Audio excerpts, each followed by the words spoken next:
Hello everyone. Before we start, make sure to like and subscribe to the channel, and leave a comment with where you're from and what time you're watching. That way, YouTube will keep showing you stories just like this one. Now, let's begin. Every year, my friends drag me to some New Year's Eve event, and every year I swear it will be the last time. But 2023 felt different. I had just gone through a rough breakup, spent most of December alone in my apartment, and Megan practically showed up at my door to physically pull me out of my isolation. Our little group of 4 had been inseparable since college. Me, Megan, her boyfriend Troy, and my coworker Dennis, who joined our circle after we started working together at a marketing firm downtown.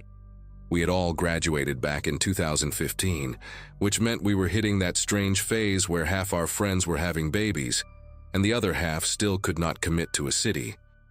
That night, we took a rideshare to the waterfront to watch the fireworks, grabbed some tacos from a food truck, and planned to catch another ride home before surge pricing made the trip cost more than our entire evening out. Everything went smoothly until around 2:30 in the morning, when we were already on our way back. The ride home was through Uber Share, one of those shared ride apps where you split the fare with strangers heading in the same direction. Our driver was a quiet guy named Oscar, who had a small Colombian flag hanging from his rearview mirror, and played soft reggaeton at a volume that felt respectful for the late hour. There were 2 other passengers already in the minivan when we climbed in, a young couple who looked like they had partied way harder than us, the girl already half asleep against the window with glitter smeared across her cheek. The route took us through the northern suburbs, and by the time we hit the residential streets past Oakwood Heights, everything was dead silent. Most people were either still celebrating downtown or passed out at home. The houses looked eerie in the darkness, deflated inflatable snowmen lying flat on frozen lawns, string lights blinking on timers with nobody awake to notice them. Oscar was taking a shortcut through a neighborhood I did not recognize when we stopped at a red light at a 4-way intersection, and that is when everything changed. A dark blue sedan was stopped in the lane next to us, slightly ahead so we could see directly into the driver's side window. At first, I thought the 2 people inside were just having an argument, the kind of loud, messy fight that couples have after drinking too much on a holiday.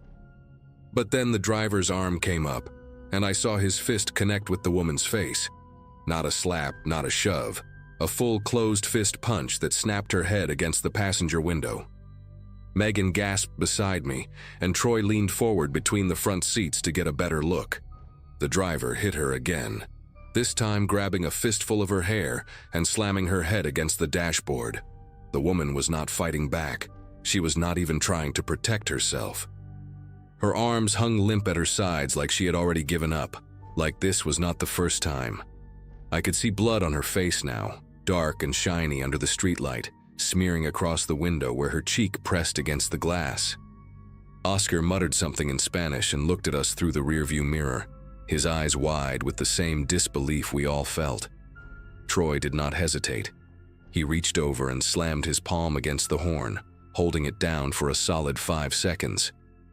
The sound cut through the silent neighborhood like a scream, and the man in the sedan stopped mid-swing.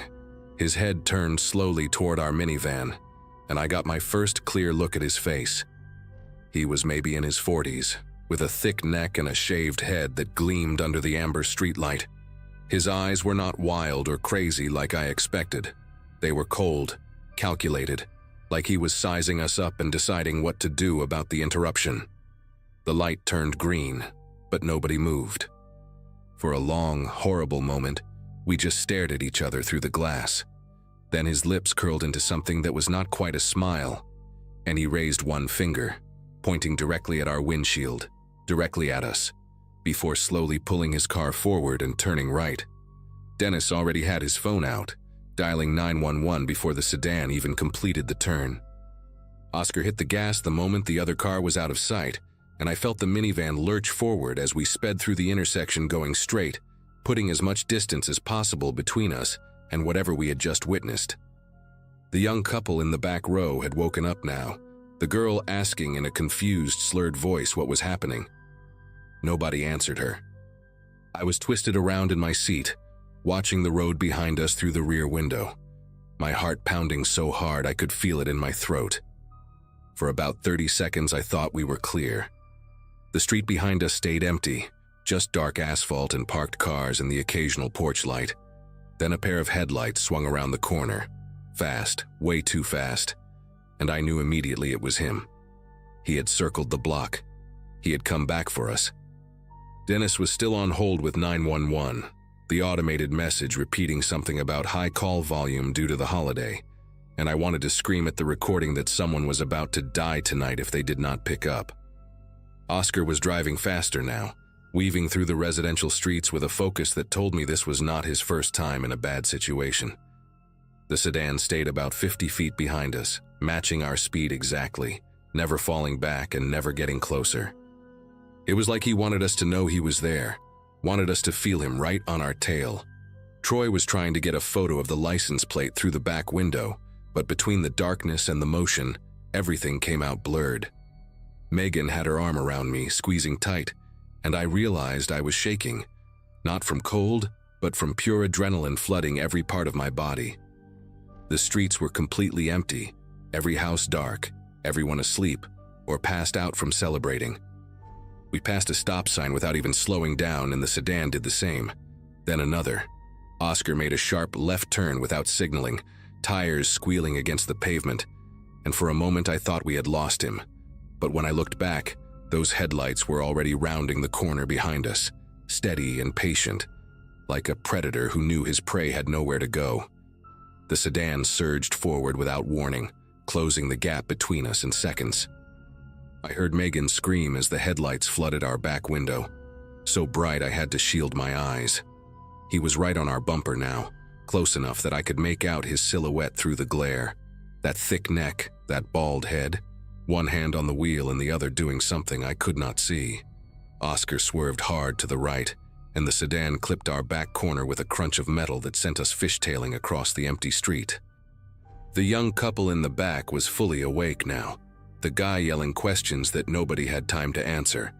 I grabbed the headrest in front of me and held on as Oscar regained control, my teeth rattling from the impact.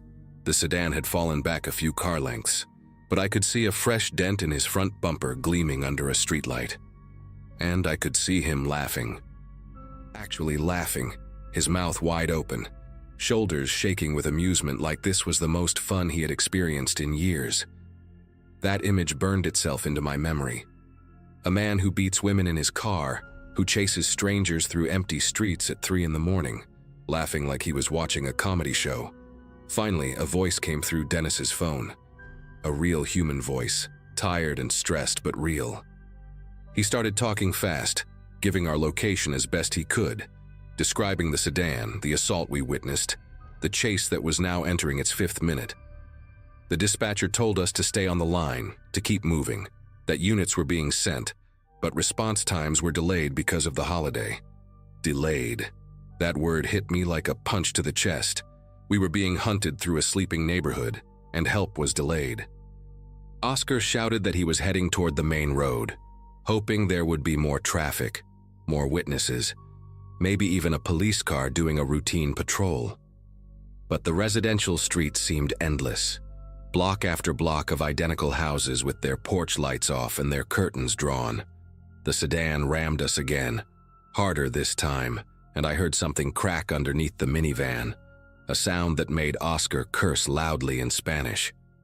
Troy was trying to calm everyone down, telling us we just needed to make it to Bleecker Avenue, where there would be gas stations and a 24-hour diner, but his voice was trembling so badly that the words came out in pieces. We almost made it.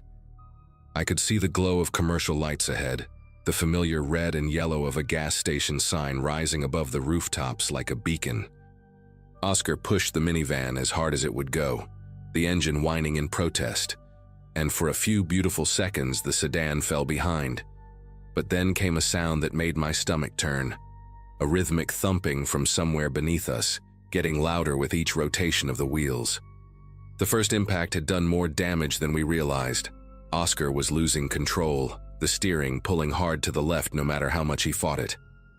We limped through one more intersection before he had no choice but to pull over, the minivan shuddering to a stop against the curb in front of a dark house with a for sale sign in the yard. The gas station was maybe 3 blocks away. It might as well have been 3 miles. The sedan rolled up behind us and stopped, its headlights illuminating the interior of our vehicle like a stage. Nobody moved. Nobody breathed. We sat there in that harsh white light, waiting to see what he would do next. The driver's door of the sedan swung open, and he stepped out onto the street. He was bigger than I expected. Not just the thick neck I had noticed before, but broad shoulders and arms that strained against a dark jacket. He walked toward us slowly, deliberately, his boots making a sound against the asphalt that seemed impossibly loud in the silent neighborhood. Dennis was still on the phone with 911, whispering our new location, begging them to hurry. Oscar reached under his seat and pulled out a tire iron, his jaw set tight, and Troy grabbed the back of his seat like he was ready to jump out and help if it came to that. The man stopped about 10 feet from our rear bumper and just stood there, staring at us through the back window. Then he reached into his jacket pocket and I felt every muscle in my body tense so hard that my vision started to blur at the edges. But he did not pull out a weapon. He pulled out a cigarette and a lighter, lit it casually, and took a long drag while watching us like we were animals in a cage. He wanted us to know that he was in control, that he could take his time, that nobody was coming to save us. The standoff lasted maybe 2 minutes, but it felt like an hour. He finished his cigarette slowly, flicking the butt onto the pavement and grinding it under his boot. Then he started walking toward us again, and this time Oscar threw open his door and stepped out, the tire iron gripped tight in his right hand. I wanted to scream at him to get back inside, but my voice was stuck somewhere deep in my chest. The 2 men faced each other across the empty street, and I could see the calculation happening behind the aggressor's eyes, weighing whether this was worth it, measuring Oscar up, deciding if he could take him. That is when we heard it. Sirens. Faint at first, but getting louder, coming from somewhere to the east. The man heard them too, and something shifted in his posture. He took 1 step back, then another.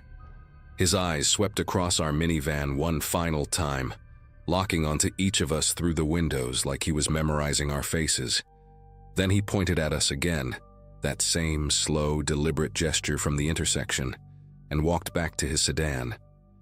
He got in, reversed smoothly, and disappeared down a side street just as the first red and blue lights appeared in the distance. By the time the patrol car reached us, he was gone.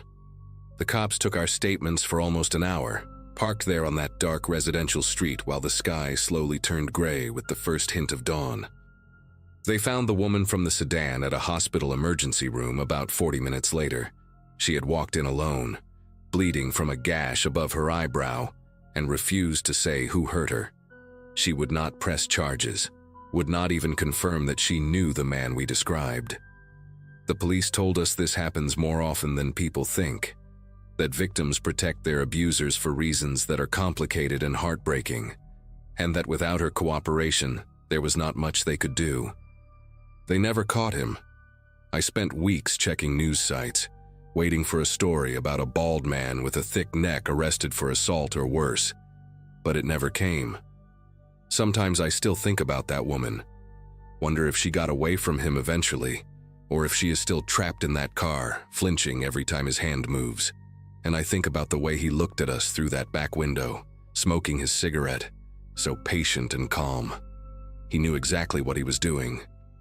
He knew he would get away with it. The thing that haunts me most is not the chase or the fear. It is the fact that somewhere out there, he is still driving those same streets, and the next person who honks at a red light might not have sirens coming to save them.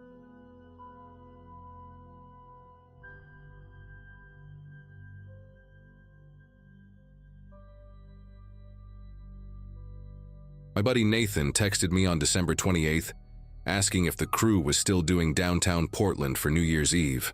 We had kept this tradition alive since graduating together in 2015, and no matter how crazy life got, that one night stayed sacred.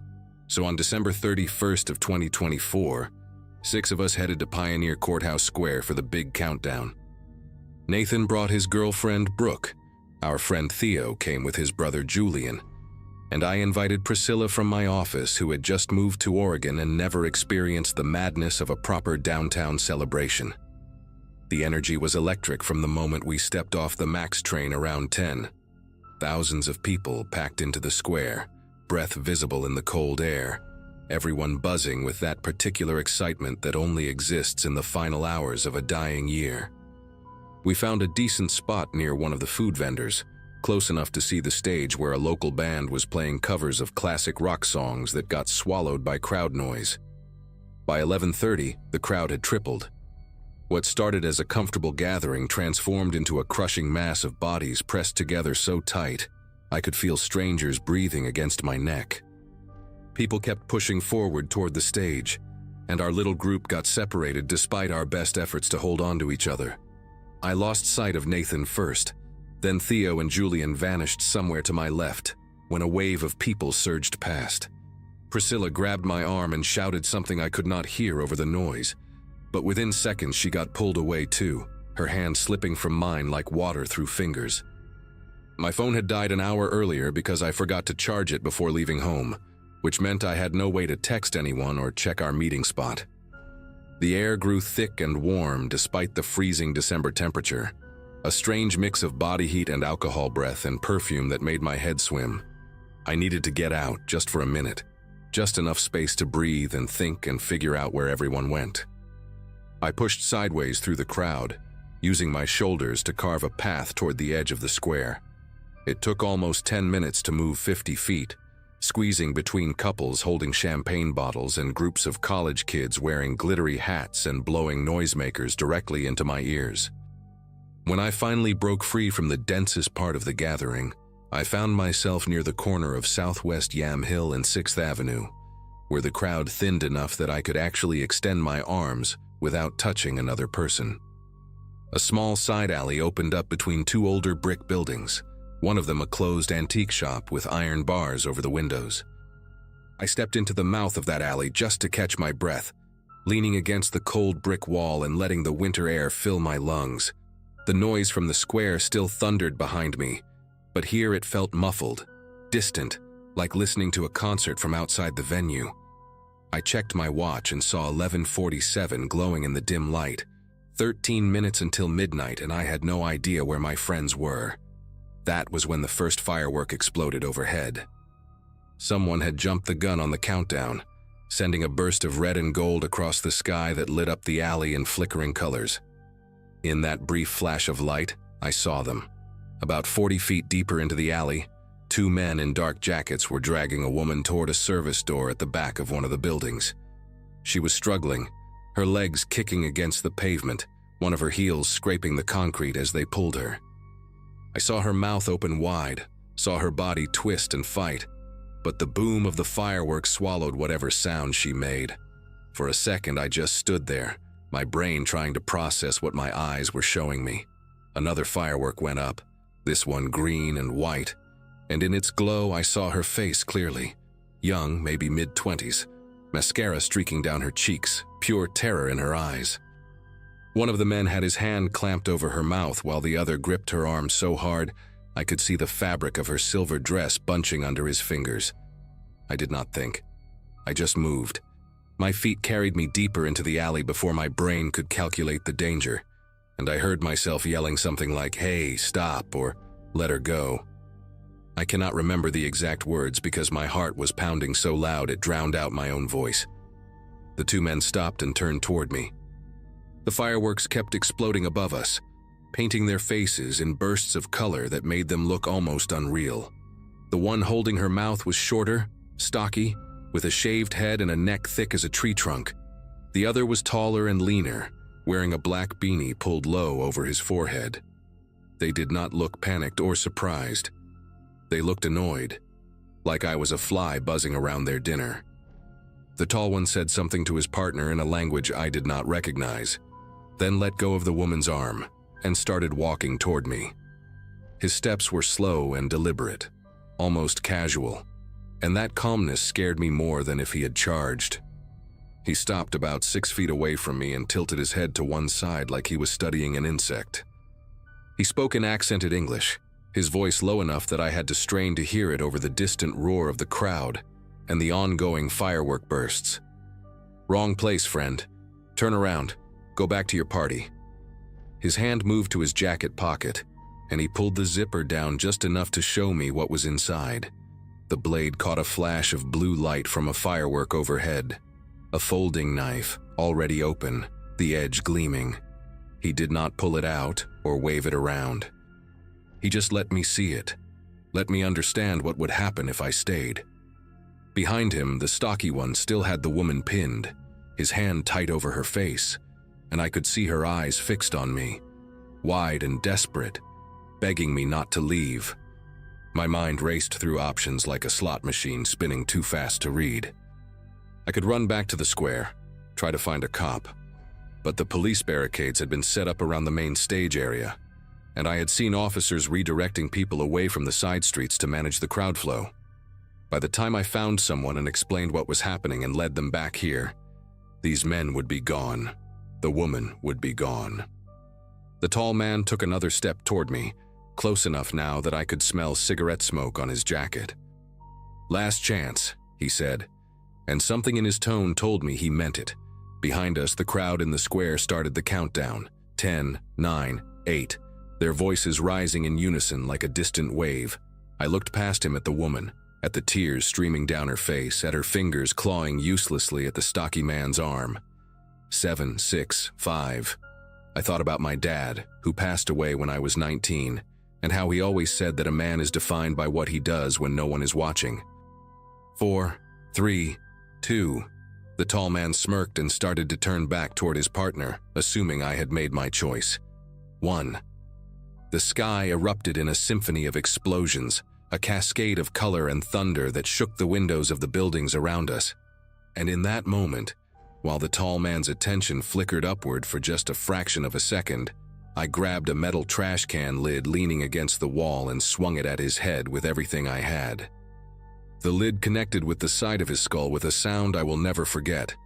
A hollow, wet thunk that vibrated up through my arms and into my shoulders.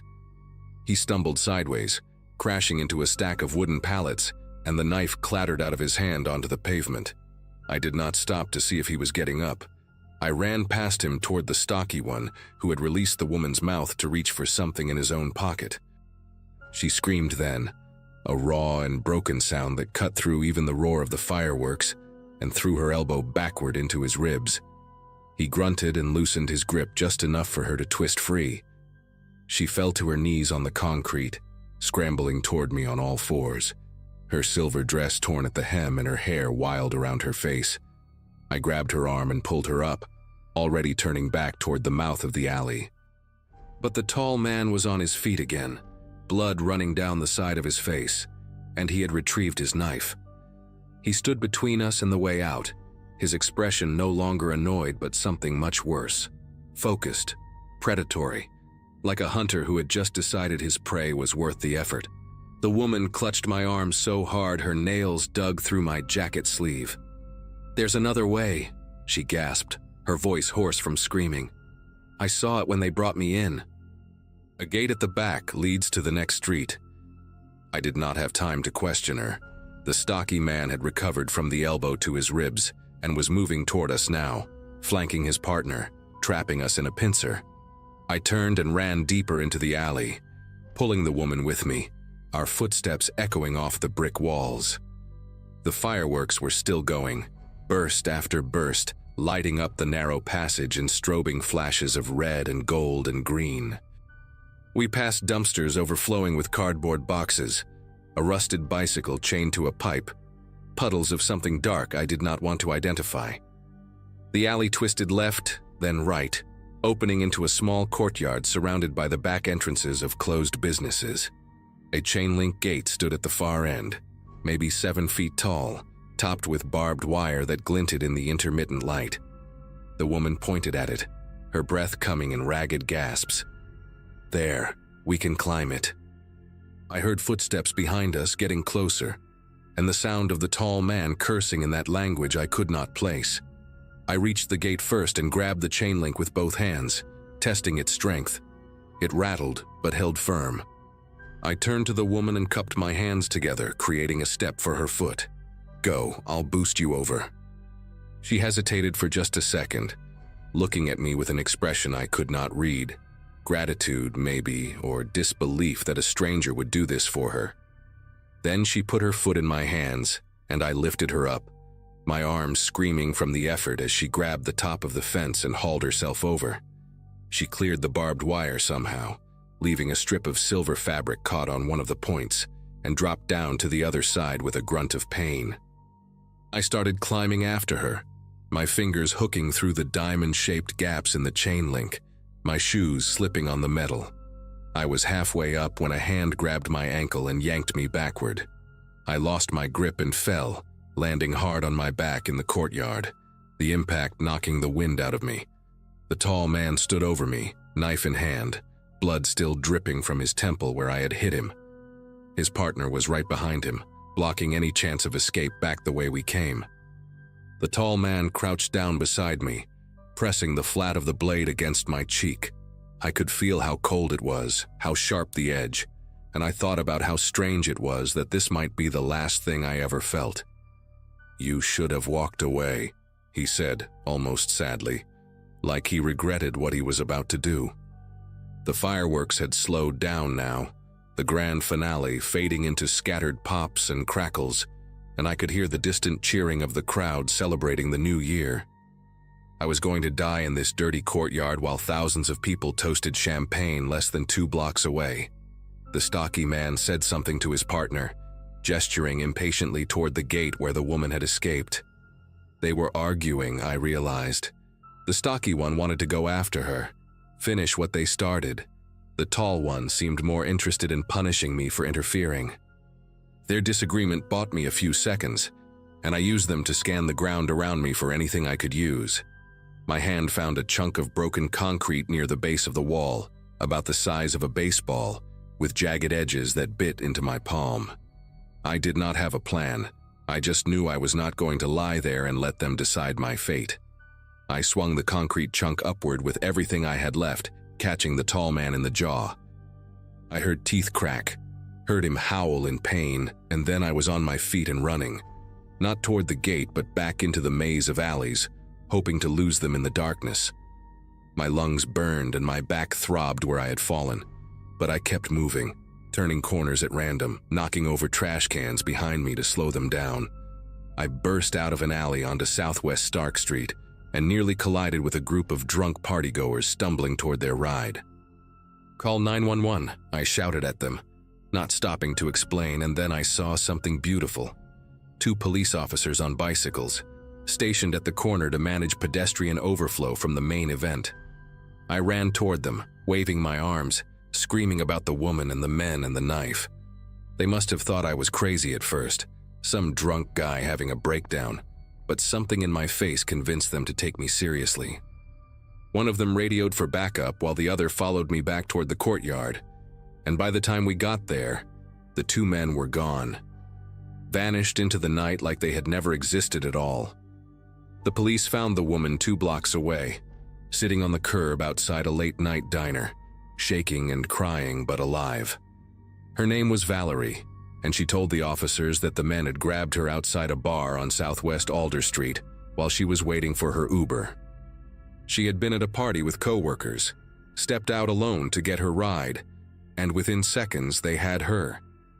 She did not know them, had never seen them before, had no idea why they targeted her. The detective who took my statement said it was likely a random abduction, possibly connected to a trafficking operation they had been investigating for months. They never caught the 2 men. The security cameras in that part of downtown were either broken or pointed in the wrong direction, and the descriptions I gave, stocky bald guy, tall guy with a beanie, matched about 1,000 people in Portland that night. Valerie reached out to me through the detective a few weeks later, wanting to thank me in person.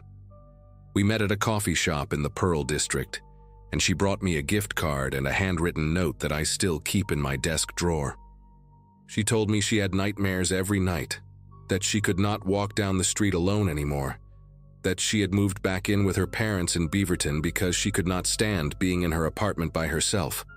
I did not know what to say. I just told her I was glad she was okay, and I meant it. Nathan and the others had spent 3 hours looking for me that night before I finally tracked them down at the police station where I was giving my statement. Priscilla cried when she saw me. Julian kept saying "dude" over and over like his brain had short-circuited. Brooke made me promise to never do anything that stupid again, and I lied and said I would not. The truth is, I do not know what I would do if I saw something like that again. I hope I would be brave. I hope I would act.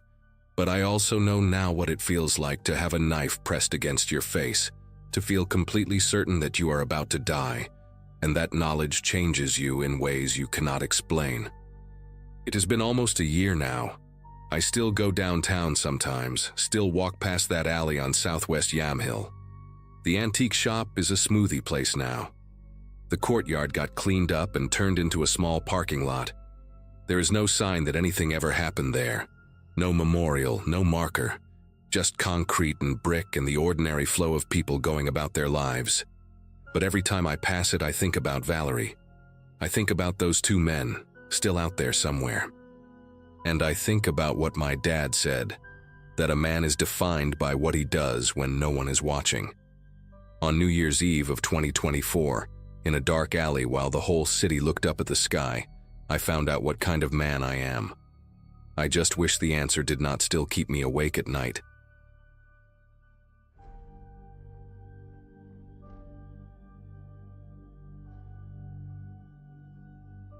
Kayla had been begging me to come to her neighborhood party for weeks. My younger sister moved to a cul-de-sac in suburban Phoenix right after her wedding in 2022, and this was her first time hosting anything bigger than a dinner. New Year's Eve seemed like the perfect occasion, she kept saying, and her neighbor Vic had promised to handle the fireworks. I remember rolling my eyes when she mentioned that part during our phone call. Fireworks in a residential area always made me nervous, but she assured me Vic knew what he was doing. He had connections, she said, worked for some company that did pyrotechnics for events. At 34, I should have trusted my gut more than my little sister's enthusiasm. But she sounded so excited, and I had spent the last 3 New Year's celebrations alone in my apartment with cheap champagne and whatever was streaming. So I drove the 2 hours from Tucson, arriving just as the sun was setting behind the stucco houses and dyeing the whole street this gorgeous shade of burnt orange. The backyard was smaller than I expected, maybe 40 feet deep before it hit a wooden fence that separated my sister's property from the house behind her. Vic had set up his equipment near that fence, which struck me as odd even before I understood what I was looking at. There were these metal racks, almost like ladder frames holding thick cardboard tubes pointed at the sky. A folding table next to them was covered with boxes I could not read from across the yard. Around 30 people milled around on the patchy grass, holding plastic cups and paper plates loaded with appetizers. Tiki torches lined the perimeter, their flames dancing in the slight breeze. My sister ran over the moment she spotted me, wrapping me in a hug that smelled like her vanilla perfume, and the sangria she was clearly already enjoying. She introduced me to a blur of faces I immediately forgot. Neighbors and co-workers and friends of friends, everyone in that buzzing pre-midnight mood where strangers become temporary best friends. I grabbed a drink and tried to relax, but my eyes kept drifting back to those tubes near the fence, counting them. There had to be at least 20. Around 11, Vic started gathering everyone closer to watch him prep the show. He was a stocky guy in his 50s with a gray goatee and a baseball cap that said something about veteran pyrotechnicians. His hands moved with confidence as he checked connections and adjusted angles, and I noticed he was wearing thick leather gloves. That detail should have reassured me, but it did the opposite. If he needed protection, what about the rest of us standing 15 feet away with nothing but flip cups in our hands? I mentioned this to a woman next to me, a redhead named Donna, who lived 3 houses down. She laughed and said Vic did this every year, that he was a total pro. Her 8-year-old son was sitting cross-legged on the grass near the front of the crowd, his face lit up with anticipation. I wanted to suggest she pull him back a bit, but I did not want to be that person, the paranoid guest ruining everyone's fun. So I stayed quiet, sipping my drink, watching Vic move between the racks like a surgeon preparing his instruments. The countdown started at 5 minutes to midnight. Someone had connected a phone to a portable speaker, and we could hear the broadcast from Times Square mixing with the neighborhood noise, other parties on adjacent streets, distant pops and crackles from early fireworks, dogs barking in protest. Kayla found me in the crowd and grabbed my arm, her eyes glassy from the sangria, but her smile so genuine it made me feel guilty for being anxious. She said this was going to be amazing, that Vic had spent over $2,000 on this display. I remember thinking that was insane, that amount of money on something that would last maybe 10 minutes, but then everyone started counting down from 30, and I got swept up in it despite myself. The voices around me grew louder, 20, 15, 10. Vic stood by his setup with a long lighter in his hand, waiting. 5, 4, 3, 2, 1. The cheering erupted, people hugged and kissed, and Vic touched the flame to the first fuse. The first few shots were beautiful. I will give him that. Golden bursts that spread across the sky like dandelion seeds caught in a wind, followed by crackling red ones that sounded like 1,000 tiny whips snapping at once. Everyone tilted their heads back, mouths open, the colors reflecting in their eyes. I felt myself relaxing a little, thinking maybe I had been ridiculous to worry.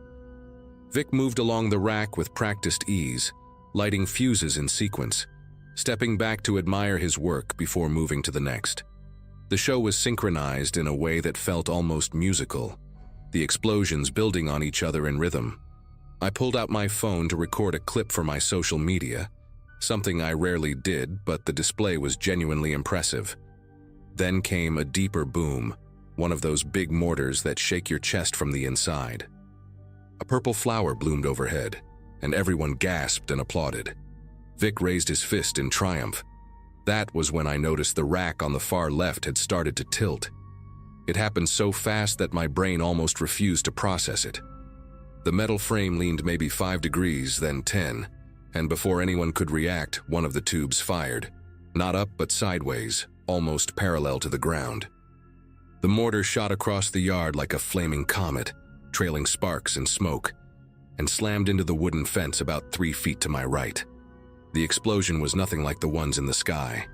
This was concentrated, violent, a punch of light and heat that sprayed splinters in every direction.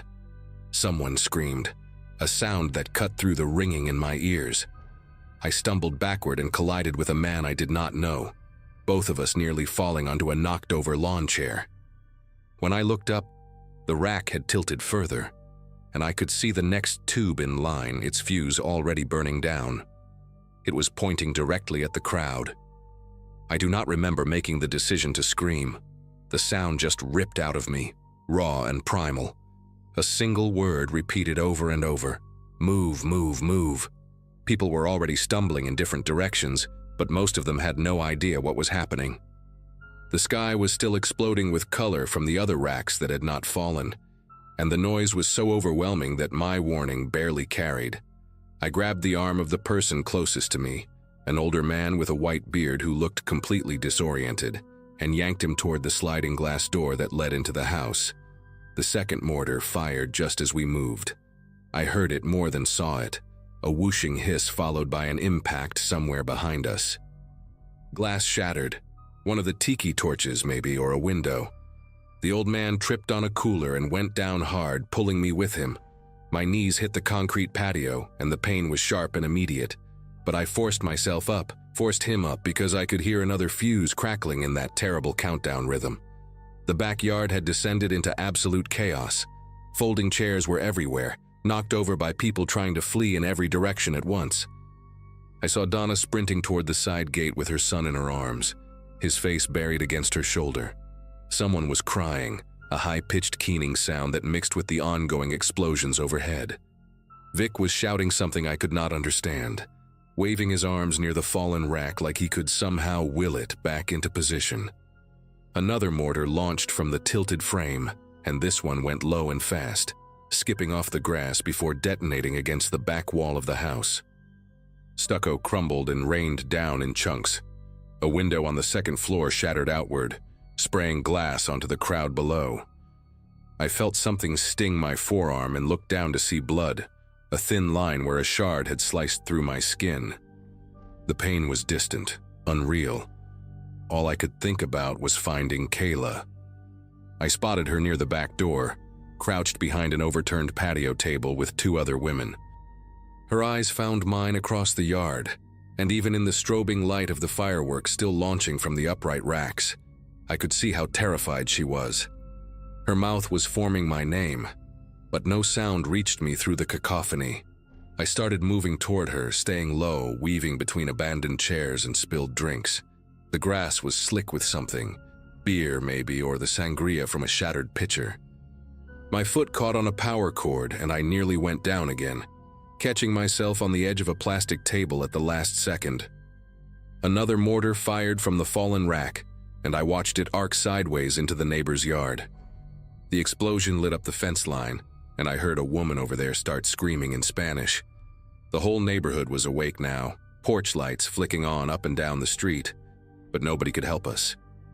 The remaining tubes were still loaded, still connected to whatever chain of fuses Vic had rigged, and they were going to keep firing until every last one was spent. I reached Kayla and pulled her into a crouch beside me, both of us pressed against the side of the house where a small overhang offered some protection.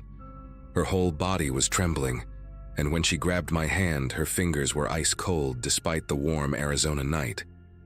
She kept saying she was sorry over and over, like this was somehow her fault for inviting me.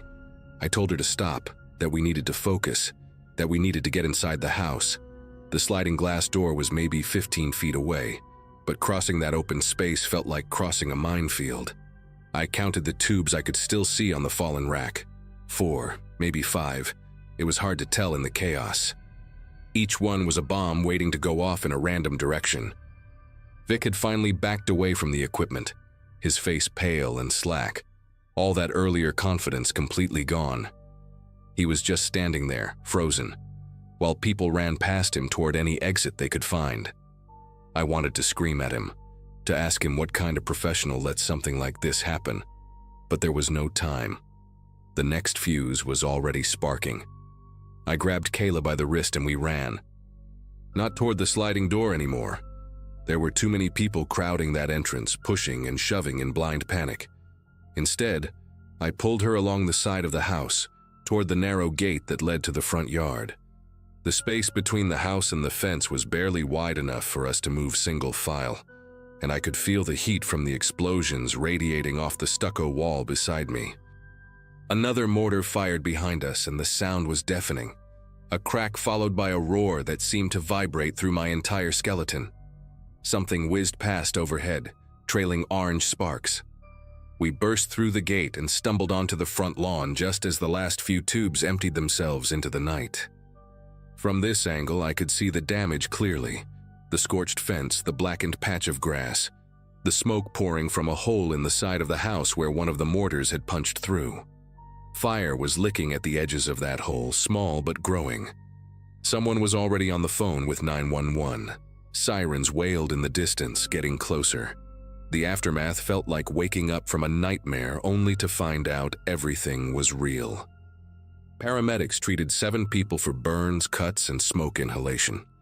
Donna's son had a piece of wood embedded in his calf that required surgery. He still walks with a slight limp today. The old man I had dragged to safety suffered a mild heart attack from the stress and spent 3 days in the hospital. Vic faced criminal charges for reckless endangerment and operating unlicensed fireworks in a residential area. Turned out his connections were just a guy he knew who smuggled professional-grade mortars from Mexico, and he had no real training at all. Kayla's house needed over $40,000 in repairs. She sold it 6 months later and moved to a different state. Said she could not stand being in that backyard anymore. I still have a faint scar on my forearm where the glass sliced me, a thin white line that catches the light when I move a certain way. Every New Year's Eve since then, I stay inside with all the curtains drawn. When midnight comes and the fireworks start outside, I put on noise-canceling headphones and turn the television up as loud as it will go. Some sounds you just never want to hear again.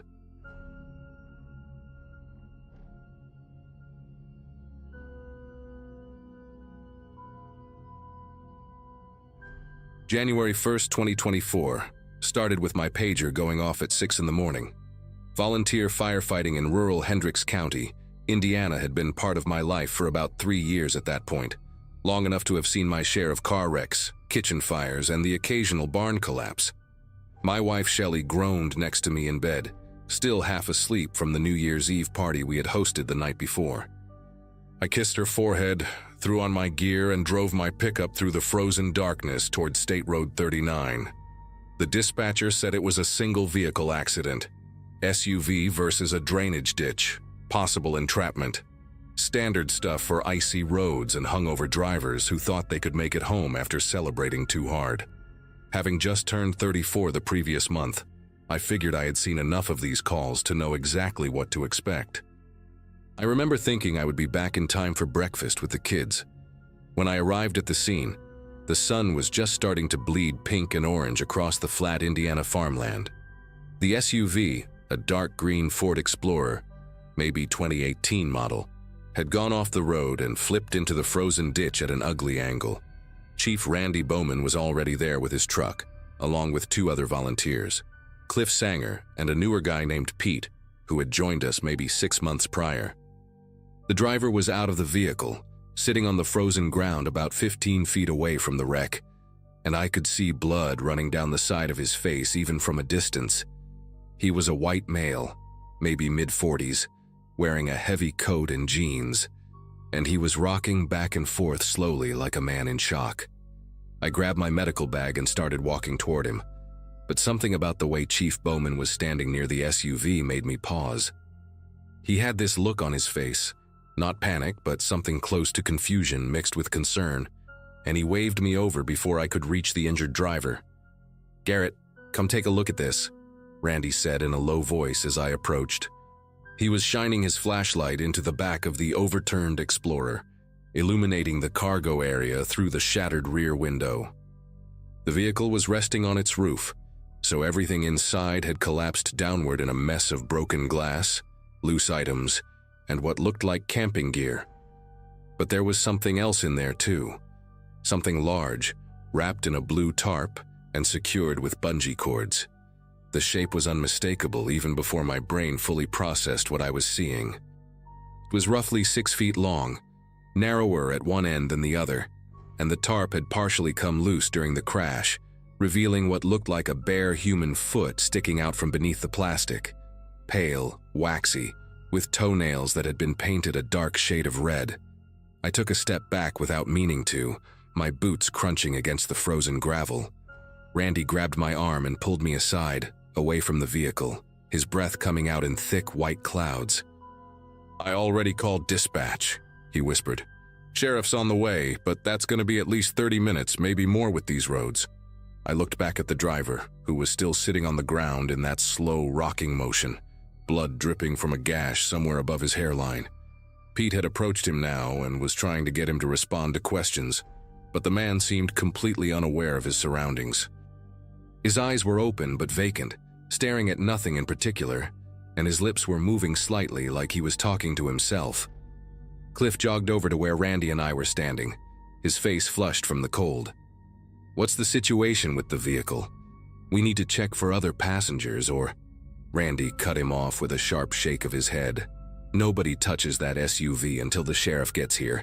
We got a situation." He didn't elaborate, but something in his tone made Cliff go quiet immediately. The 4 of us stood there in the growing morning light, the frozen cornfields stretching out in every direction, and I became acutely aware of how isolated we were.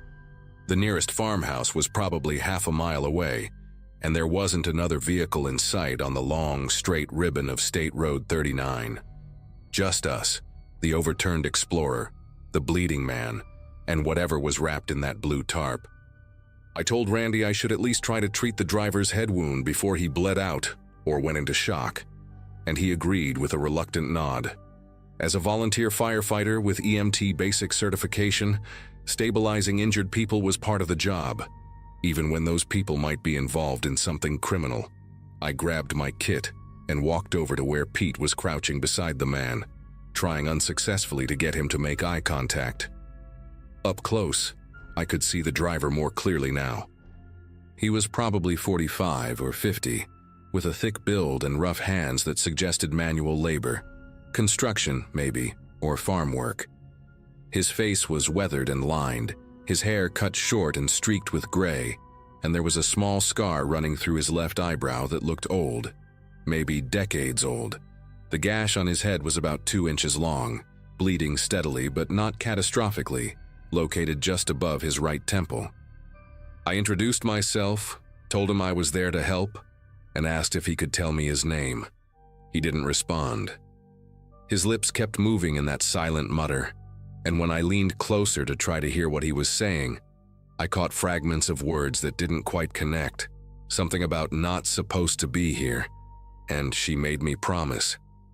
I cleaned the wound as best I could and applied a pressure bandage while Pete held a flashlight steady. The man didn't flinch, didn't react at all to my touch, which was concerning on its own.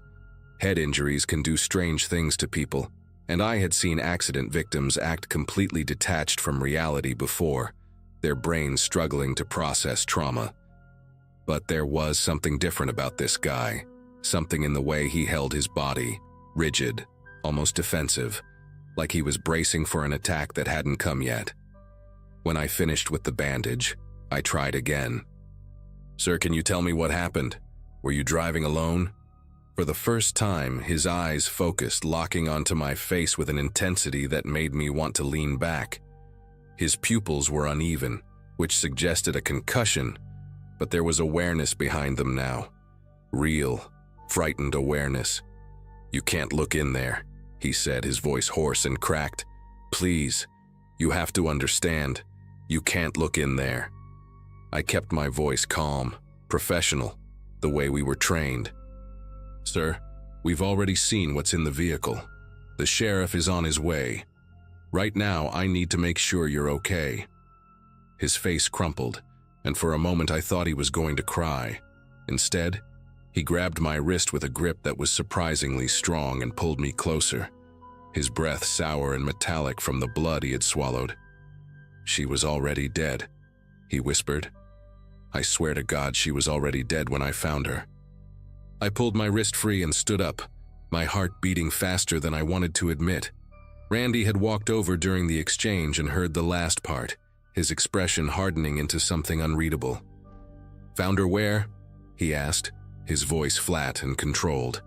The driver looked up at him, then back at me, then at Pete like he was calculating something in his damaged head. For a long moment, I thought he was going to shut down again, retreat back into that vacant stare. But instead he started talking, slowly at first, then faster, the words tumbling out in a desperate rush.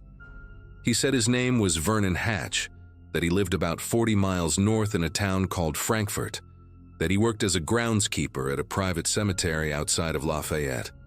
He said he had been driving home from a New Year's Eve gathering at his brother's house when he saw the body on the side of the road, just lying there in the frozen grass near a bridge overpass.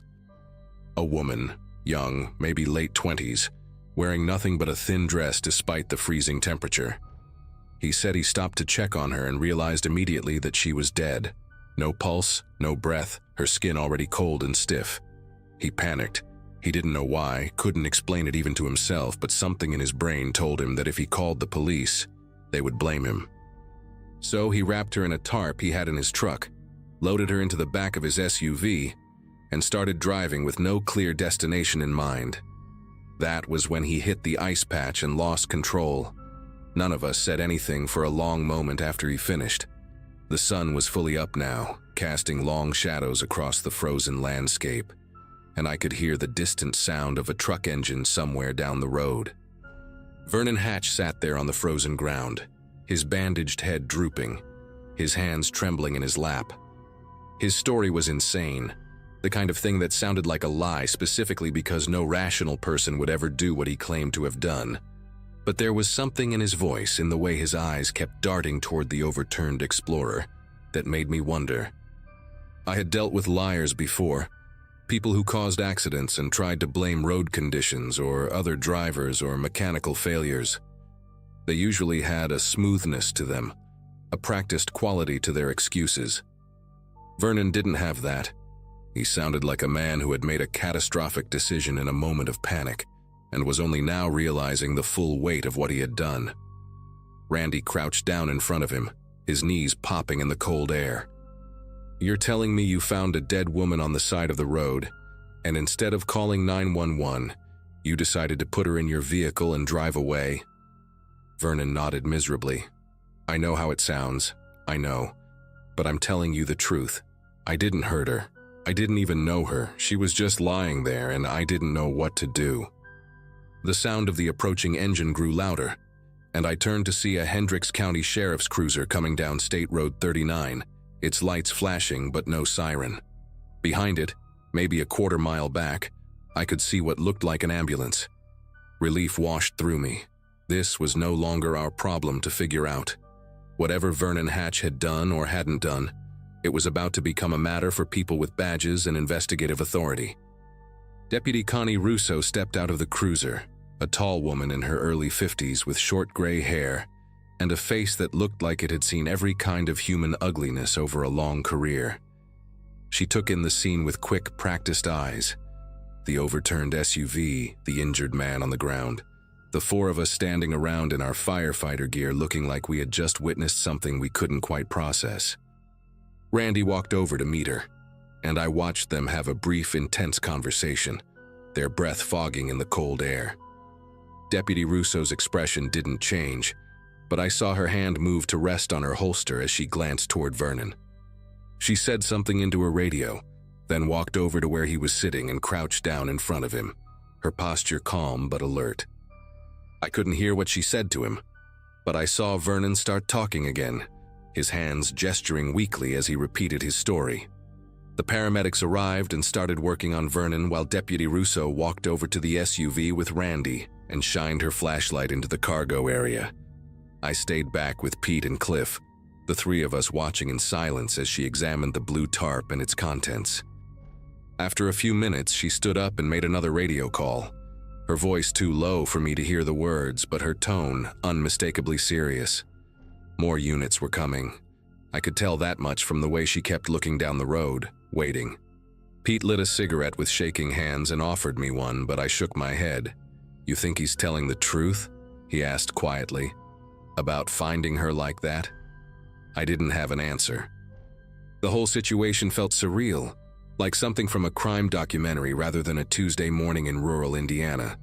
I kept thinking about that foot sticking out from under the tarp, the dark red nail polish, the waxy pallor of the skin. Somebody's daughter, somebody's sister, maybe somebody's mother. Whoever she was, she had been alive not too long ago. And now she was a body in the back of a wrecked SUV, and the only person who might know what happened to her was a man who claimed he had just been trying to do the right thing in the worst possible way. Over the next hour, the scene transformed into something out of a procedural drama. 2 more sheriff's vehicles arrived, followed by a state police cruiser and a white van from the county coroner's office. Yellow crime scene tape went up around the SUV, and a perimeter was established that pushed us volunteer firefighters to the edge of the action. Vernon Hatch was loaded into the ambulance, still talking to anyone who would listen, his bandaged head turning frantically as Deputy Russo rode along with him. I overheard one of the state troopers mention that they were sending units to check the bridge overpass Vernon had described, about 20 miles north on a county road near the Tippecanoe County line. Randy pulled us together near his truck and told us we were free to go, that our job here was done, but none of us moved right away. There was an unspoken understanding that we had stumbled into something bigger than a simple traffic accident, and walking away felt incomplete somehow. Cliff finally broke the silence by saying he needed to get home to his kids, and Pete muttered something about needing coffee, and slowly we drifted back to our vehicles. I sat in my pickup for a long moment before starting the engine, watching the coroner's team carefully extract the blue tarp from the overturned Explorer. The shape inside was unmistakably human, and even from 50 yards away I could see the stiffness of the limbs, the unnatural angles that only death can create. I drove home in a daze, my mind running through everything I had seen and heard. Shelley was awake when I walked in, making pancakes for our 2 boys, and she took one look at my face and asked what was wrong. I told her it had been a rough call but didn't go into details. Some things you don't bring to the breakfast table, especially not with a 7-year-old and a 5-year-old asking why Daddy looks so tired. I ate mechanically, showered, and tried to sleep. But every time I closed my eyes, I saw that foot sticking out from under the tarp, the dark red polish on the toenails. I kept thinking about Vernon Hatch and his impossible story, the fear in his eyes when he grabbed my wrist, the desperation in his voice when he swore he hadn't hurt her. Part of me wanted to believe him, wanted to believe that he really was just a panicked idiot who made a catastrophic decision on a freezing highway in the middle of the night. But another part of me, the part that had seen the way he avoided looking at the SUV, the way his hands trembled even before I touched his wound, couldn't shake the feeling that there was more to the story than he was telling. The news broke 2 days later. I was at the fire station doing equipment maintenance when Randy called me into his office and showed me the article on his computer screen. The woman in the tarp had been identified as Marissa Keene, 31 years old, a dental hygienist from West Lafayette, who had been reported missing by her roommate on New Year's Eve. According to the preliminary coroner's report, she had died from blunt force trauma to the head, and the estimated time of death was somewhere between 10 in the evening and 2 in the morning on December 31st, hours before Vernon Hatch claimed to have found her body on the side of the road. The article went on to say that Hatch had been arrested and charged with murder, that investigators had found evidence linking him to the victim, and that he was being held without bail pending further investigation. I read the words twice, 3 times, trying to reconcile them with the man I had treated on that frozen highway. The scared, confused, desperate man who had grabbed my wrist and sworn he was innocent. Randy closed the browser and leaned back in his chair, rubbing his eyes with the heels of his hands. "Hell of a way to start the new year," he said quietly. I nodded but didn't respond. There was nothing to say that would make any of it make sense. The details came out slowly over the following weeks, pieced together from news reports and courtroom documents and the occasional conversation with Deputy Russo, who I ran into at a gas station one evening in late January. Vernon Hatch, it turned out, had known Marissa Keene. They had met at a grief support group in Lafayette about 8 months earlier. Vernon had lost his wife to cancer in 2022, and Marissa had lost her younger brother in a motorcycle accident. According to witnesses from the group, they had formed a friendship that Vernon apparently misinterpreted as something more. When Marissa gently rejected his advances, he became obsessive, showing up at her workplace, sending dozens of text messages, leaving notes on her car. She had filed for a restraining order just 2 weeks before her death, but it hadn't been processed yet. On New Year's Eve, investigators believed, Vernon followed her from a party she had attended with friends, forced her off the road near that bridge overpass, and killed her in a rage. The tarp, the bungee cords, the whole elaborate story about finding her body. It was all a desperate attempt to create an alibi that fell apart the moment he lost control of his SUV on the ice. Vernon Hatch was convicted of first-degree murder in September of that year and sentenced to life without parole. I didn't attend the trial, but I followed it in the news, reading every article I could find like I was searching for something that would help me understand. The thing that haunts me even now isn't the image of that foot sticking out from under the tarp, or the way Marissa Keene's family wept in the courtroom when the verdict was read. It's the way Vernon looked at me on that frozen highway, the way he grabbed my wrist and begged me to believe him. In that moment, I did believe him. I looked into his eyes and saw what I thought was genuine terror, genuine confusion, and I felt sorry for him. I've been a volunteer firefighter long enough to think I can read people, to trust my instincts about who's telling the truth and who's lying. But Vernon Hatch fooled me completely. He sat there with blood running down his face and told me a story so absurd that it almost sounded true. And I bought it. I think about that sometimes when I respond to calls now, when I'm treating someone at an accident scene or a house fire and they're telling me what happened. I think about how easy it is to believe someone who seems scared, who seems vulnerable, who seems like a victim. And I remember that the real victim that morning was wrapped in a blue tarp in the back of an overturned SUV, silent and cold, while her killer sat 15 feet away convincing me he was innocent. That's what stays with me. That's what I can't forget. The knowledge that I looked evil in the face and felt nothing but sympathy.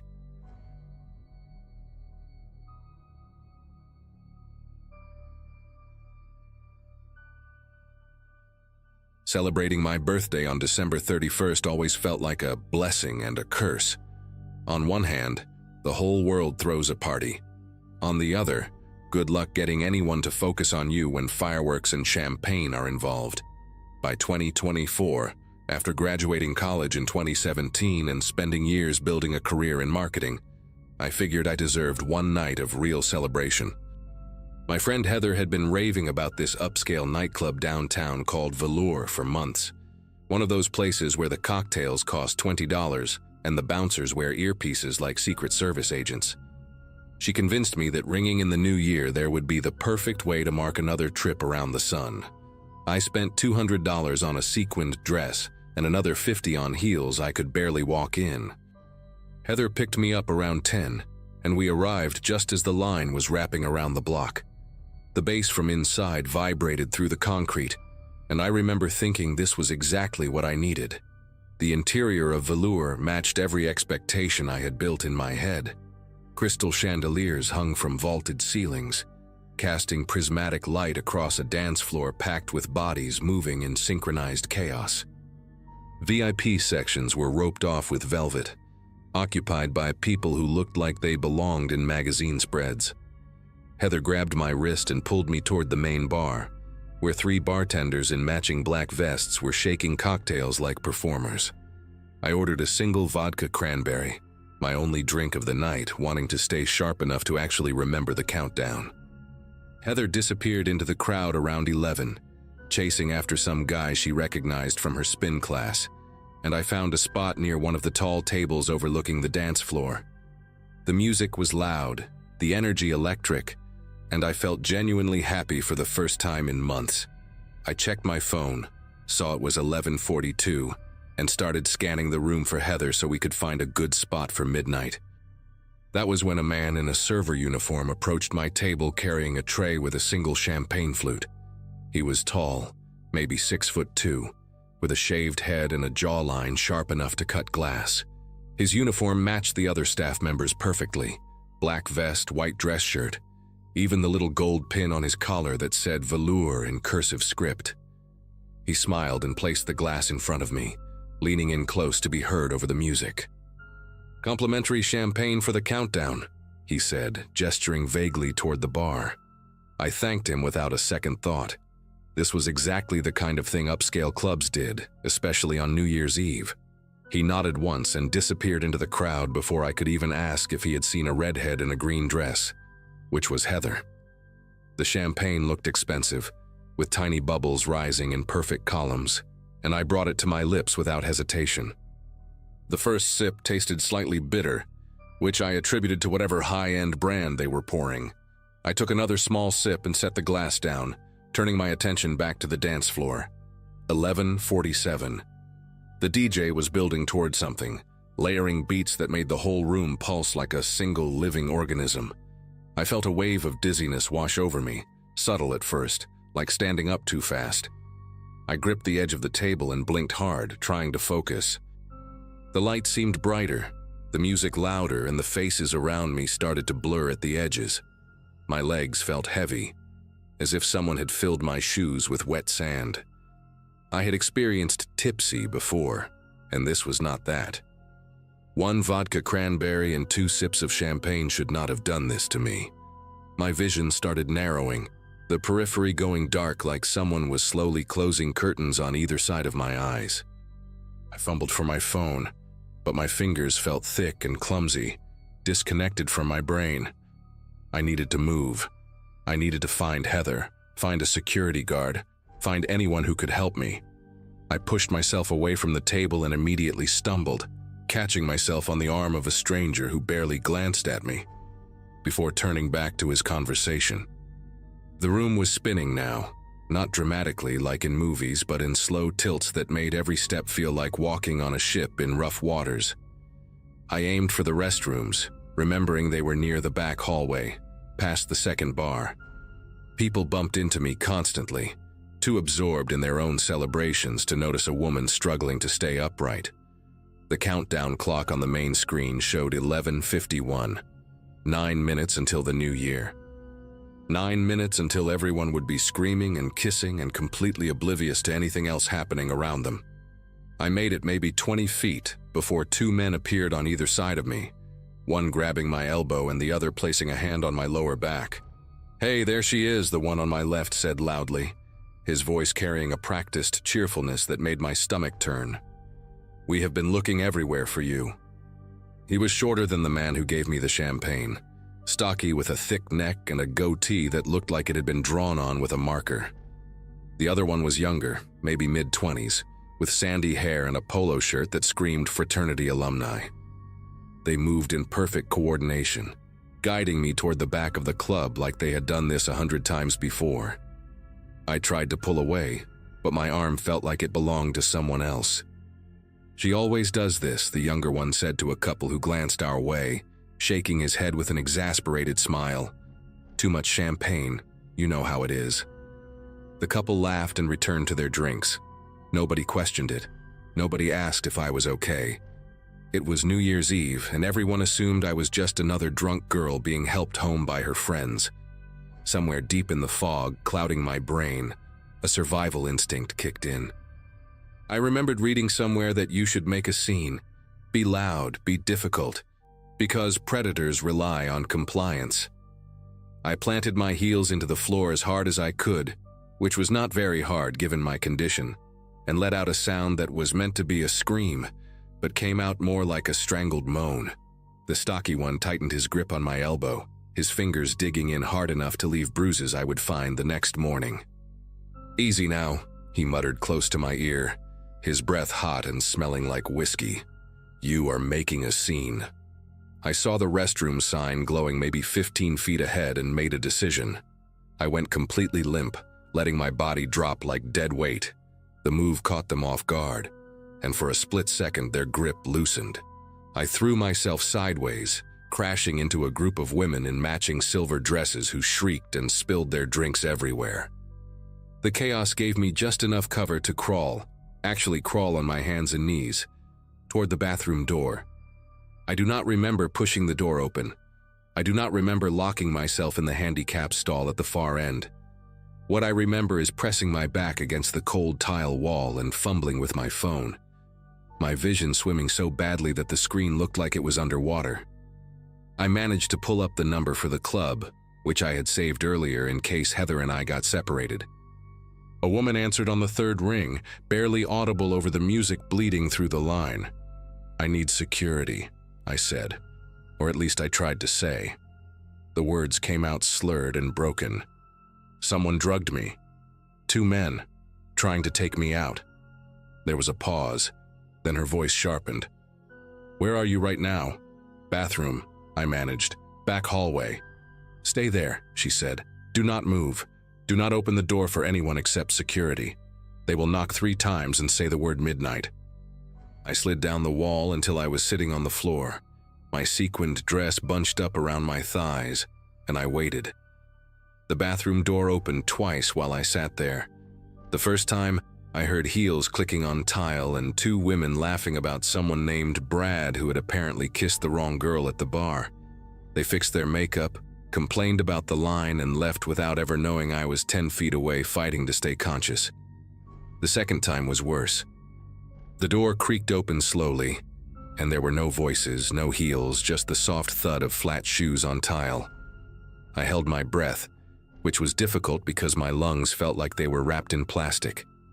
The footsteps moved methodically, stopping at each stall. I watched the shadow pass under the gap at the bottom of my door, a dark shape that paused for just a moment too long. Then a knock. Not 3 knocks. Just one, slow and deliberate. I pressed my hand over my mouth to keep from making any sound. The shadow lingered, and I could hear breathing on the other side of the door, patient and unhurried. Then the main bathroom door burst open and a woman's voice cut through the silence like a blade. "Security, we are clearing the restroom." The shadow retreated instantly, footsteps quick and light, disappearing out the door before the security team could fully enter. I heard a woman's voice call out, asking if anyone needed assistance, and I finally let myself speak. "In here," I croaked. "Back stall." The lock clicked open from the outside, and I found myself staring up at a woman in a black polo with security printed across the chest in white letters. She was built like someone who had played college softball, broad shoulders and arms that looked like they could throw a punch without thinking twice. Behind her stood a man with a shaved head and a radio crackling on his hip. The woman crouched down to my level, her eyes scanning my face with a clinical efficiency that made me feel both safe and terrified. "Can you tell me what happened?" I told her everything I could remember, my words still thick and clumsy. The champagne, the man in the server uniform, the two men who tried to take me outside. She exchanged a look with her partner that told me this was not the first time they had heard a story like mine. They brought me to a back office, a small room cluttered with monitors showing feeds from cameras positioned throughout the club. The countdown had already happened while I was on the bathroom floor, and confetti still drifted through the main room like glitter snow. A manager named Vince, a heavy-set man with kind eyes and a receding hairline, sat me down with a bottle of water and started pulling up footage. The female security guard, whose name was Jackie, stayed by my side the entire time. Within minutes, they found him. The man in the server uniform appeared on camera at 11:38, walking through a service entrance near the loading dock. He was not on the employee roster. He had acquired a staff wristband from somewhere, probably stolen it off a real server, and had walked through the back hallways like he belonged there. On another monitor, they tracked him moving through the crowd, champagne flute in hand, stopping at my table for less than 30 seconds before vanishing again. Vince rewound and zoomed in, and I saw it clearly. The moment before he approached me, he pulled a small vial from his pocket and tipped something into the glass. But what made me feel truly sick was the footage from the back exit. Starting around 11:50, the same man appeared on the camera covering the rear door, the one that led to the alley behind the club. He checked the handle. He looked at his phone. He paced a few steps away, then came back. Every 2 or 3 minutes he repeated this pattern, his eyes fixed on the door like a predator waiting at a watering hole. The timestamp in the corner ticked past midnight, past 12:15, past 12:30. He only left when a delivery truck pulled into the alley at 12:42, headlights flooding the area and forcing him to retreat into the shadows and eventually out of frame. The two men who had tried to escort me out of the club never appeared on that camera. Jackie told me they had probably been stationed inside to guide targets toward the exit, while the man outside handled whatever came next. Targets. She used that word like it was routine, like they had a whole system figured out. The police arrived around 1 in the morning. 2 detectives, a man and a woman, took my statement, while a paramedic checked my vitals and drew blood to confirm what everyone already knew. They found traces of gamma-hydroxybutyrate in my system, the same substance that shows up in dozens of cases like mine every year. Heather finally appeared around 1:30. Mascara streaked down her face, sobbing and apologizing for disappearing. I did not have the energy to be angry with her. The detectives told me they would pull the footage, run facial recognition, do everything they could. But their tone carried a weight I recognized, the kind of professional pessimism that comes from working too many cases that go nowhere. The men knew how to avoid being identified. They wore no distinctive clothing, had no visible tattoos, and the camera angles never captured a clear shot of the tall one's face. The wristband had been reported stolen by a server who noticed it missing around 10:45, but assumed he had simply misplaced it in the chaos of the night. These men had done this before. They would probably do it again. I spent New Year's Day in bed, curtains drawn, jumping at every sound from the hallway outside my apartment. Heather stayed with me for 3 days straight, sleeping on my couch and checking the locks every few hours. The bruises on my arm turned purple, then yellow, then faded into nothing. The police called twice over the following weeks, once to confirm the toxicology results, and once to tell me they had not been able to identify any of the 3 men. The case went cold, filed away with hundreds of others just like it. I still think about that night, about the single knock on the bathroom stall door and the breathing on the other side. I think about the man waiting by the back exit, checking his phone, patient as a spider in a web. Sometimes I wonder if he found someone else that night after I escaped, someone who did not make it to the bathroom in time. I do not go to clubs anymore. I do not accept drinks I did not watch being poured. And every December 31st, while the rest of the world celebrates, I stay home with the doors locked and the lights on, grateful to be alive and terrified of the people who tried to make sure I would not be.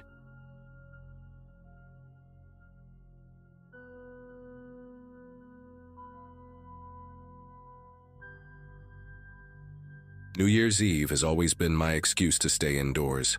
While everyone else floods the streets and packs into bars, I prefer the quiet of my own apartment. A modest 2-bedroom unit on the 3rd floor of a building in a working-class neighborhood just outside of Houston. My sister Vicky keeps telling me I need to get out more, that turning 34 means nothing if I spend every holiday like a hermit.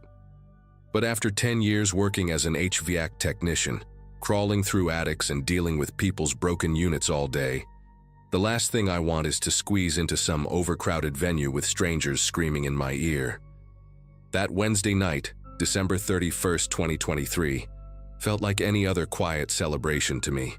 I had invited my buddy Jerome and his wife Patty over for some food, a few beers, and whatever countdown show was playing on TV. Nothing fancy, nothing wild. Just 3 people in their 30s acting their age for once. My apartment sat on Ridgecrest Drive, a street that got louder every year as the neighborhood changed, but I figured the noise would die down by 1 or 2 in the morning like it always did. Jerome and Patty left around 12:30, right after we watched the ball drop and clinked our bottles together. Patty had to work an early shift at the hospital the next morning, so they didn't stick around long. I remember standing at my door, waving them off as they walked down the outdoor corridor toward the stairwell, their footsteps echoing against the concrete. The air outside was thick with the smell of gunpowder and barbecue smoke, and I could hear fireworks popping somewhere in the distance, or at least what I assumed were fireworks. That distinction would matter a lot more in about 20 minutes. I closed the door, locked the deadbolt, and started gathering up the paper plates and empty bottles from my coffee table. My TV was still on, some post-midnight coverage showing celebrations in Times Square, and I had this peaceful feeling in my chest like the night had gone exactly as planned. I carried the trash into the kitchen, tossed it in the bin under the sink, and grabbed a wet rag to wipe down the counter. Everything was calm, everything was normal, and I had no idea that my ceiling was about to explode. I was wiping down the kitchen counter when I heard the first crack. It wasn't like a firework. Fireworks have that whistling buildup, that theatrical pause before the boom. This was sharp, sudden, like someone snapping a thick branch right above my head. I looked up at the ceiling just in time to see a chunk of drywall the size of my fist come loose and tumble down onto my living room carpet. Dust puffed up from the impact, little white particles floating in the glow of my floor lamp. For a second, I just stood there with the wet rag in my hand, trying to process what I was seeing. My first thought was that something had fallen on the roof, maybe a piece of debris from a firework or some drunk idiot throwing something off a balcony. But then I noticed the hole, a small, dark puncture in the ceiling surrounded by cracked plaster, perfectly round, like someone had driven a nail through from the apartment above. Except there was no apartment above me. I lived on the top floor, and above my ceiling was nothing but roofing material and open Texas sky. I walked over slowly, my brain still not catching up to what my eyes were telling me. The debris on the carpet wasn't just drywall. There was something else mixed in, something small and metallic glinting under the lamplight. I crouched down and saw it clearly. A bullet, deformed and flattened on one side, sitting right there on my beige carpet like it belonged there. I picked it up without thinking, and the heat surprised me so much that I almost dropped it. The metal was warm, not burning hot, but definitely warm. The kind of temperature you feel when you grab a coffee mug that's been sitting out for 10 minutes. My mind raced through possibilities. A gun accident in a neighboring building, some kind of malfunction, maybe a hunter somewhere outside the city limits. None of it made sense. I was standing in my own living room holding a bullet that had just fallen from my ceiling. And outside, I could still hear what sounded like 100 firecrackers going off in every direction. That's when the second shot came through. This one was closer. Way closer. The crack was louder, more violent, and a spray of white dust erupted from the ceiling maybe 6 feet to my left, right above the edge of my couch. I watched in horror as a second chunk of drywall broke loose and crashed onto the cushions, followed by another bullet that bounced off the armrest and rolled onto the floor. My body finally caught up to my brain, and I dropped to my knees behind the kitchen island, pressing my back against the cabinets. My heart was hammering so hard I could feel it in my throat, in my temples, in my fingertips. Someone was shooting at my apartment. That was the only thought I could form. Someone was shooting at my apartment, and I had no idea who or why. I pressed myself lower, trying to make myself as small as possible, my cheek against the cold tile floor. The popcorn ceiling above me suddenly looked like a minefield, every inch of it a potential entry point for the next round. I could hear more pops outside, more cracks, more explosions that I now knew weren't fireworks at all. I fumbled for my phone in my pocket, my fingers clumsy and uncooperative. The screen lit up and I dialed 911, pressing the phone hard against my ear while keeping my body flat behind the island. It rang 4 times before someone picked up, and the voice on the other end sounded exhausted, overwhelmed like they'd already answered 1,000 calls that night. I tried to explain what was happening. Bullets coming through my ceiling, 2 shots already, I'm hiding in my kitchen. But the words came out jumbled and frantic. The dispatcher asked for my address and I gave it to her, spelling out Ridgecrest Drive twice because she couldn't hear me over the noise in the background on her end. Then she said something that made my entire body go cold. She told me that they were receiving dozens of calls about gunfire across the city, that officers were stretched thin responding to shootings and accidents, and that it might be 30 to 40 minutes before anyone could get to my location. 30 to 40 minutes. I was lying on my kitchen floor with bullets punching through my roof, and the best they could offer was maybe an hour. The dispatcher told me to stay low and stay away from windows, like I needed instructions on how to not get shot. She said she'd keep my call logged as a priority, but I could hear the doubt in her voice, the resignation of someone who knew the system was failing in real time. I thanked her anyway and hung up, then immediately called Jerome. He picked up on the second ring, his voice groggy like he'd already fallen asleep in the car ride home. I told him what was happening, speaking fast and low, and I heard Patty gasp in the background when she understood.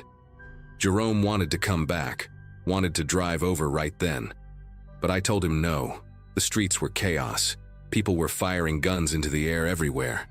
And the last thing I needed was my best friend catching a stray bullet on his way to save me. He made me promise to keep texting him every few minutes, to let him know I was still okay. I promised, even though I had no idea if I would be okay, if any of us would be okay, if this nightmare would ever end. I army crawled from the kitchen toward the hallway, keeping my body as flat as possible against the tile. My bathroom was at the end of the hall, a small, windowless room with a cast-iron bathtub that my landlord had never bothered to replace. In that moment, that old ugly tub seemed like the safest place in the world, surrounded by walls on all sides, no ceiling exposure to the roof, just solid porcelain and iron between me and whatever was falling from the sky. I pulled myself along the floor, my elbows burning against the rough surface, my breath coming in short, ragged bursts. Another crack echoed somewhere outside, followed by a whoop of celebration and more gunfire. I realized then what was happening, why the bullets were coming down at random angles, why the police couldn't stop it. It wasn't a shooting in the traditional sense. It was celebratory gunfire. People all over the neighborhood, maybe all over the city, firing their pistols straight up into the air to ring in the new year. And what goes up, as they say, must come down. Every bullet that left those barrels was arcing through the night sky and falling back to earth with enough force to punch through roofing material, through drywall, through flesh and bone if you were unlucky enough to be in its path. I made it to the bathroom and climbed into the tub, pulling myself over the cold porcelain edge and curling up at the bottom like a child hiding from a thunderstorm. The cast iron pressed against my spine, hard and unforgiving, but I didn't care. I lay there in the dark, staring up at the bathroom ceiling, listening to the chaos outside.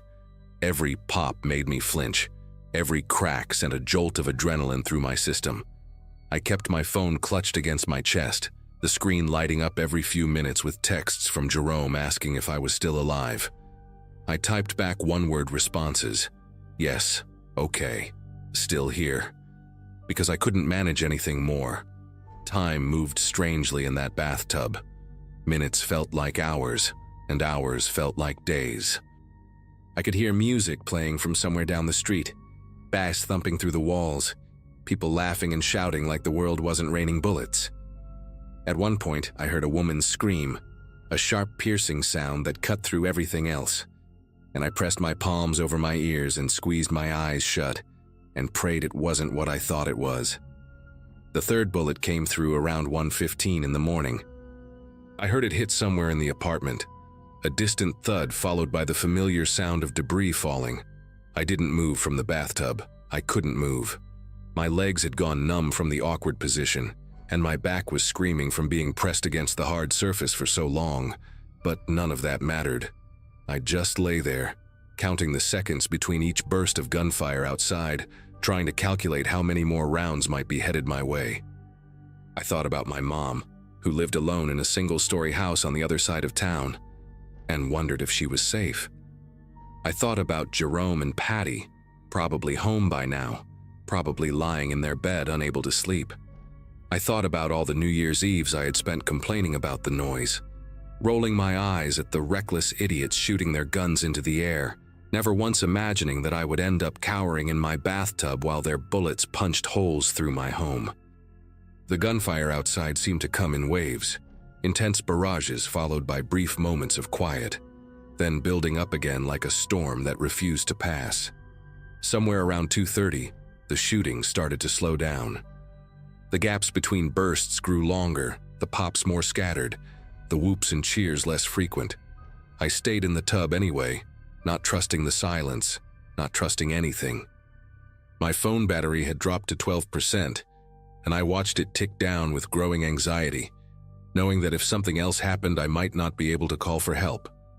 At 3 in the morning, I finally heard sirens, not coming to my building, but somewhere nearby, maybe a block or two over.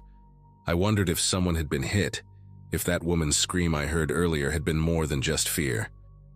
I wondered how many people across the city were lying in bathtubs just like me, or hiding under beds, or pressing themselves flat against floors while the sky rained metal. The thought made me feel less alone and more terrified at the same time. By 3:30, the gunfire had mostly stopped, replaced by the distant wail of ambulances and the occasional bark of a dog. I waited another 30 minutes before I trusted myself to move, my muscles stiff and aching as I pulled myself up and over the edge of the tub. I walked through my apartment like a survivor, surveying the wreckage after a natural disaster. The living room was covered in a thin layer of white dust from the ceiling damage. I found 3 holes total, one above the carpet where the first bullet came through, one above the couch from the second, and a third near my bedroom door that I hadn't even heard happen. The bullets themselves were scattered across the floor, small deformed pieces of metal that had traveled through the night sky before crashing into my life. I picked them up one by one and dropped them into a glass jar on my kitchen counter, my hands still trembling from the adrenaline that hadn't fully left my system.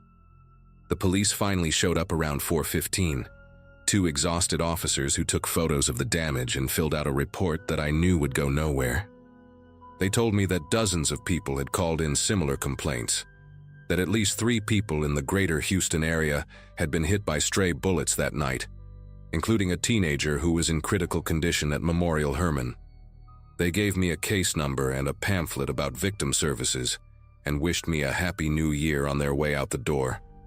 I moved out of that apartment 6 weeks later, broke my lease, paid the penalty, and found a ground floor unit in a quieter part of town where the neighbors are mostly retirees and young families.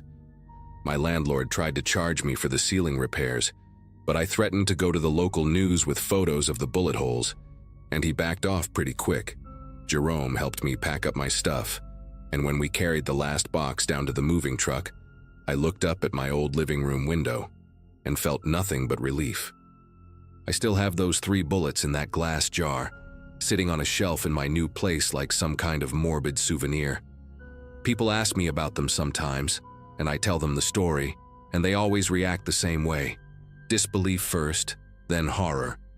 Then that uncomfortable silence that comes when someone realizes how close you came to not being here anymore. My sister Vicky says I should throw them away, that keeping them is unhealthy, but I disagree. I keep them because I need to remember how random it all was, how easily one of those rounds could have come through while I was standing up instead of crouching down. New Year's Eve came around again this past December, and I spent it at my mom's house on the other side of town, far from the neighborhoods where people still think firing guns into the air is a celebration. We watched the countdown on her old television, drank sparkling cider because she doesn't keep alcohol in the house, and when midnight hit, I flinched at every distant pop I heard outside. She noticed, of course. Moms always notice. And she put her hand on my arm and told me I was safe. I wanted to believe her. I really did. But the truth is, I don't think I'll ever hear fireworks the same way again. Every crack, every boom, every whistle sends my mind back to that bathtub, to those hours spent curled up against cold porcelain while the world fell apart above me. I survived that night by pure luck, nothing more. The bullets that came through my ceiling could have hit me just as easily as they hit the drywall. And somewhere out there, the people who fired those shots probably don't even know what they did. They probably woke up the next morning with hangovers and empty magazines, and no idea that their celebration almost ended my life. That's the part that haunts me the most. Not the fear, not the helplessness, but the randomness of it all. The complete and total randomness.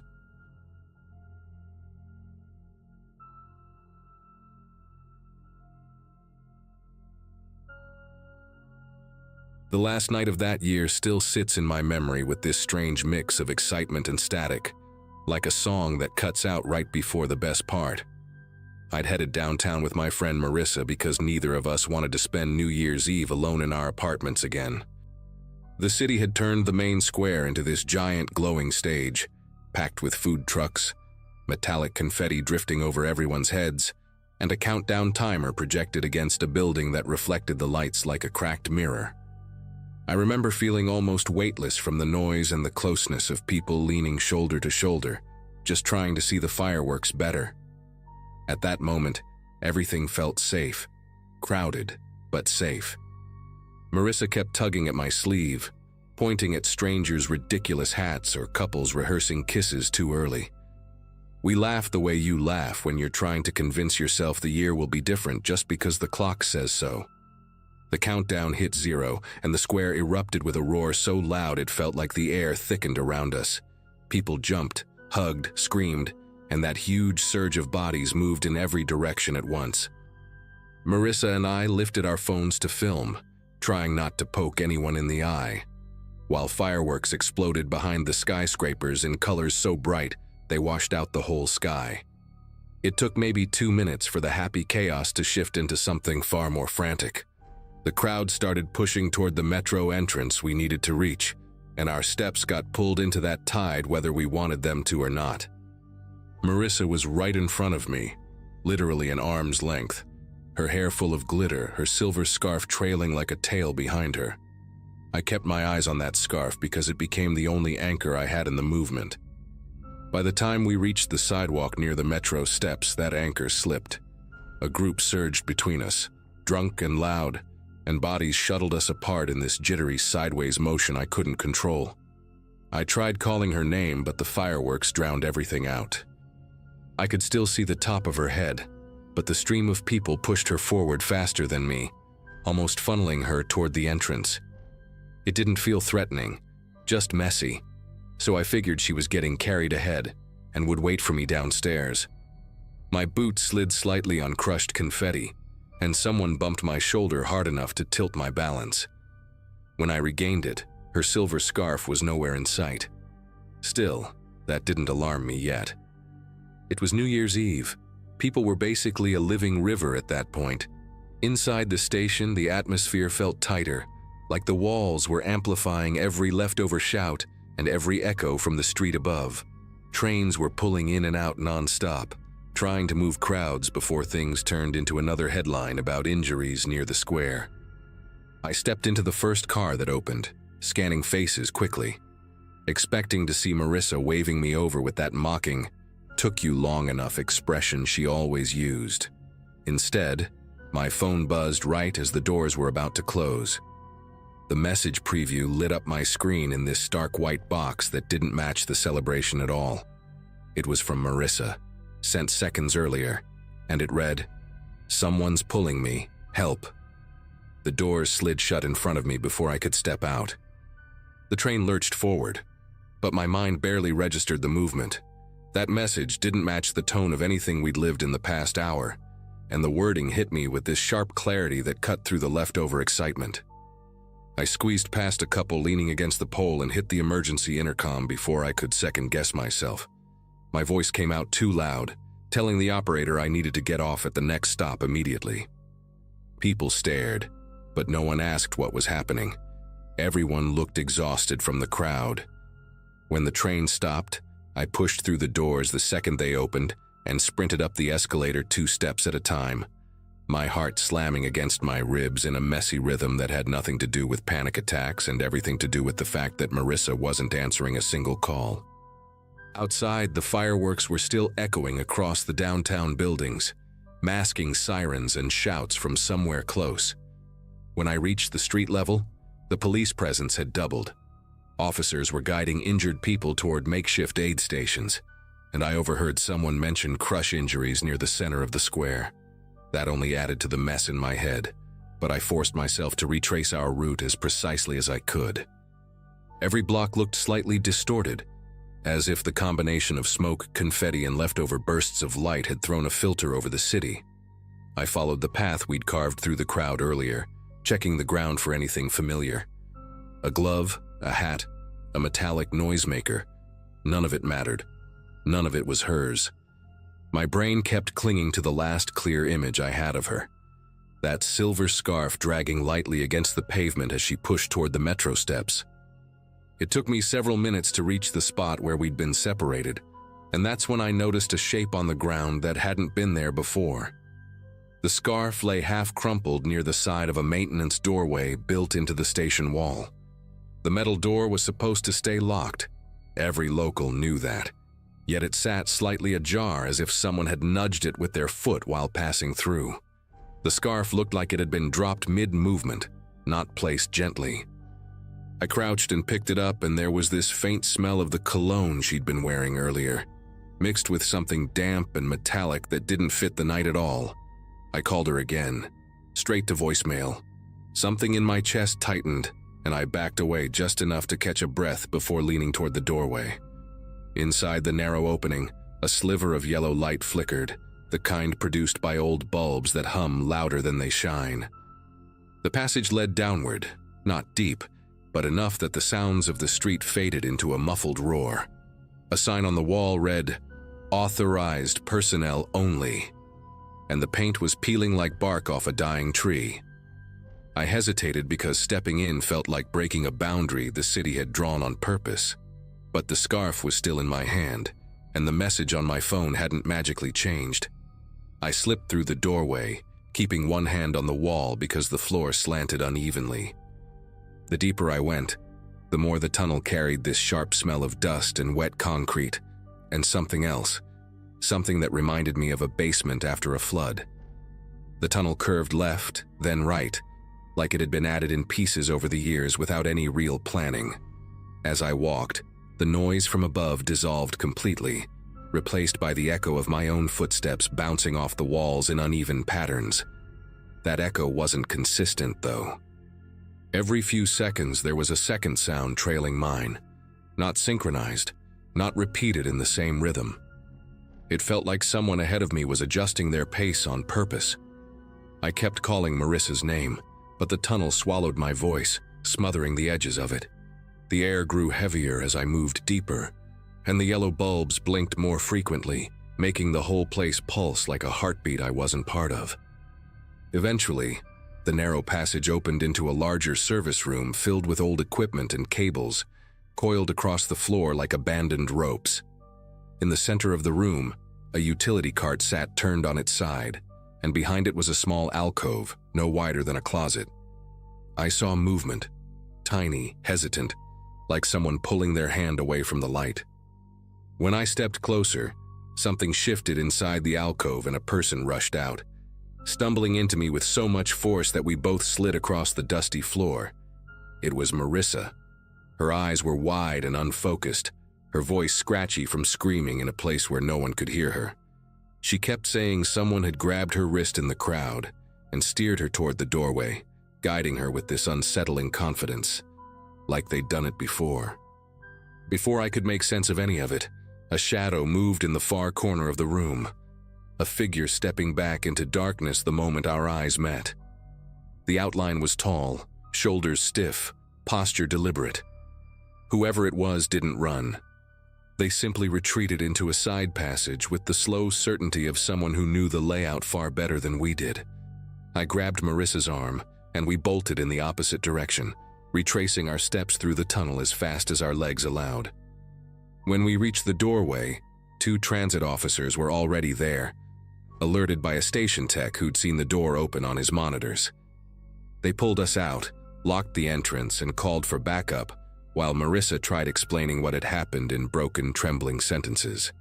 Hours later, after statements, after medical checks, after far too many questions, one of the officers told us something that has stayed with me ever since. Security footage from the metro entrances showed multiple individuals being subtly redirected toward that same locked doorway throughout the night. The person doing it blended perfectly into the crowd each time, never touching anyone long enough to draw attention. They waited for moments when fireworks exploded, when the crowd surged, when no one was looking at anything except the sky. The police never found the person in the tunnel. They searched every inch before sealing it permanently, welding the door shut so no one could enter again. Marissa and I moved out of the city a few months later, and to this day, we don't talk about that night unless someone asks why we never attend public countdowns anymore. I still have her scarf folded in a drawer, and even now I check every doorway near a station before I walk past it.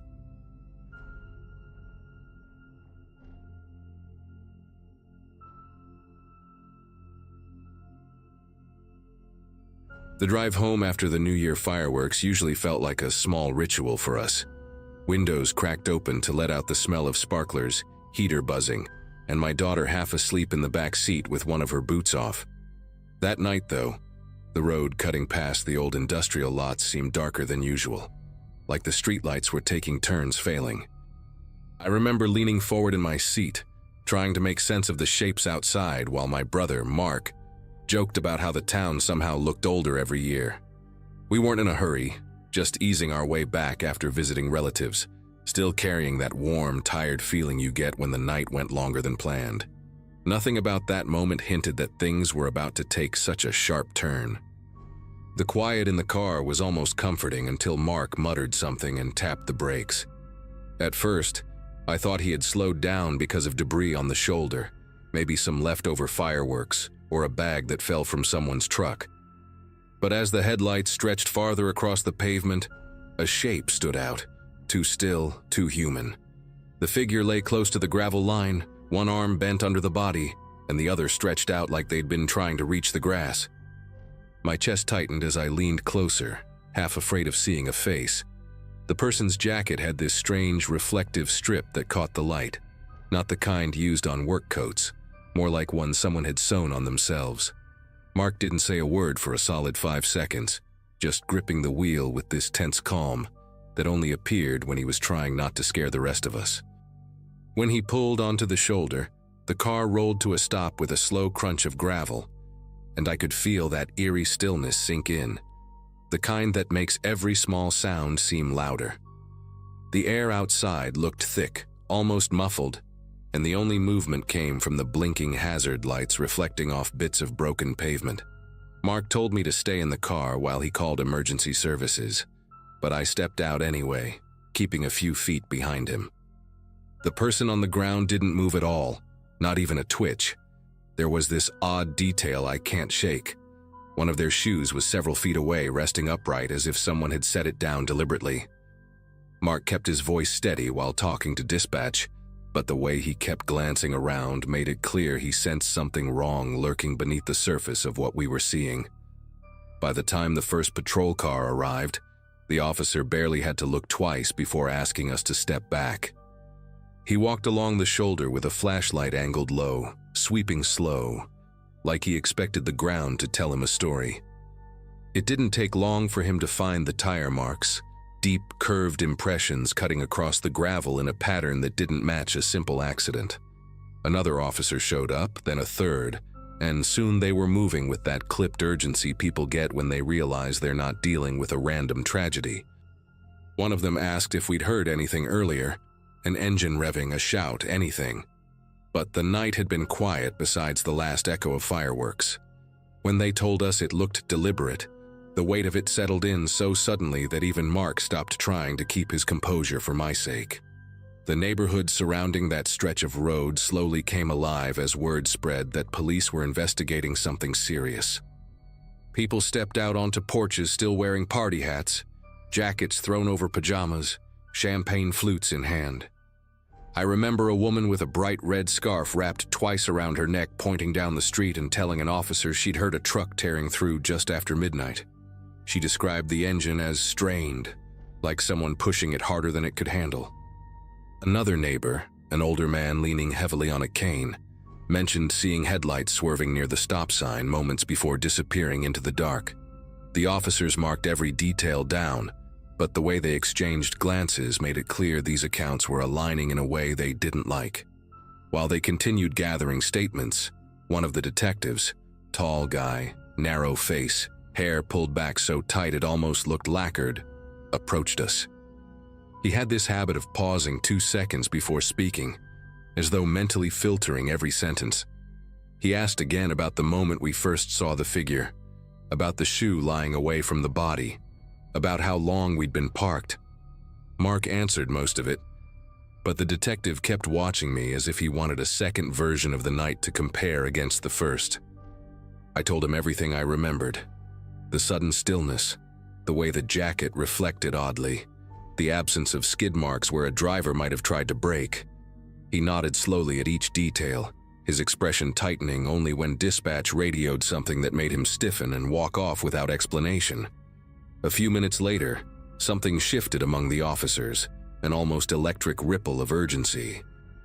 Additional patrol cars pulled up, and the detective with the lacquered hair returned, now moving faster and speaking with clipped precision. He explained that a missing person alert had just come in from a town a little over an hour away. The description matched the person lying by the shoulder. According to the alert, the individual had been involved in a bar fight earlier that night, one that escalated more violently than anyone there expected.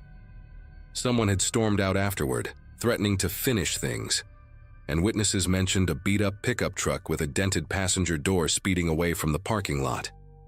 Hearing that made the scene in front of us tilt into something far heavier than a tragic coincidence.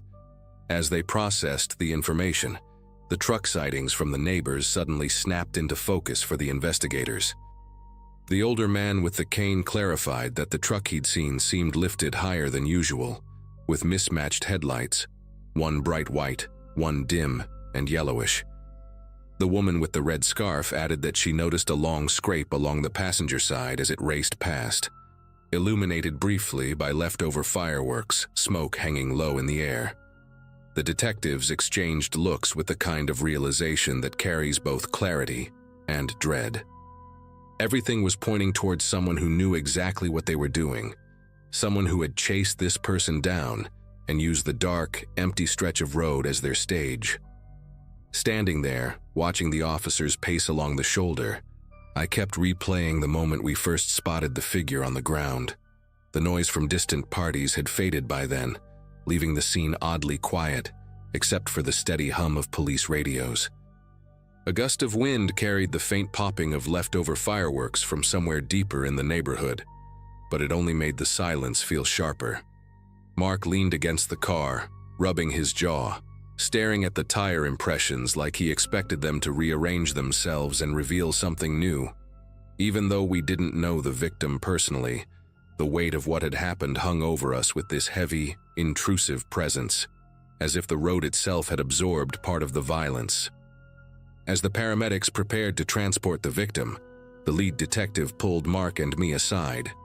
He told us they'd found fragments of blue paint embedded in the gravel, consistent with the description of the pickup from the bar fight. He also mentioned that fresh footprints had been discovered near the grass, scattered and uneven, suggesting the victim had tried to run before collapsing. Something about the way he said it made my chest tighten again, not from fear but from the realization that the person had likely seen the truck bearing down on them. The detective asked if we were willing to give statements at the station later that week, and we agreed immediately. It didn't feel like a choice, it felt like something we owed to the person who never made it past that patch of road.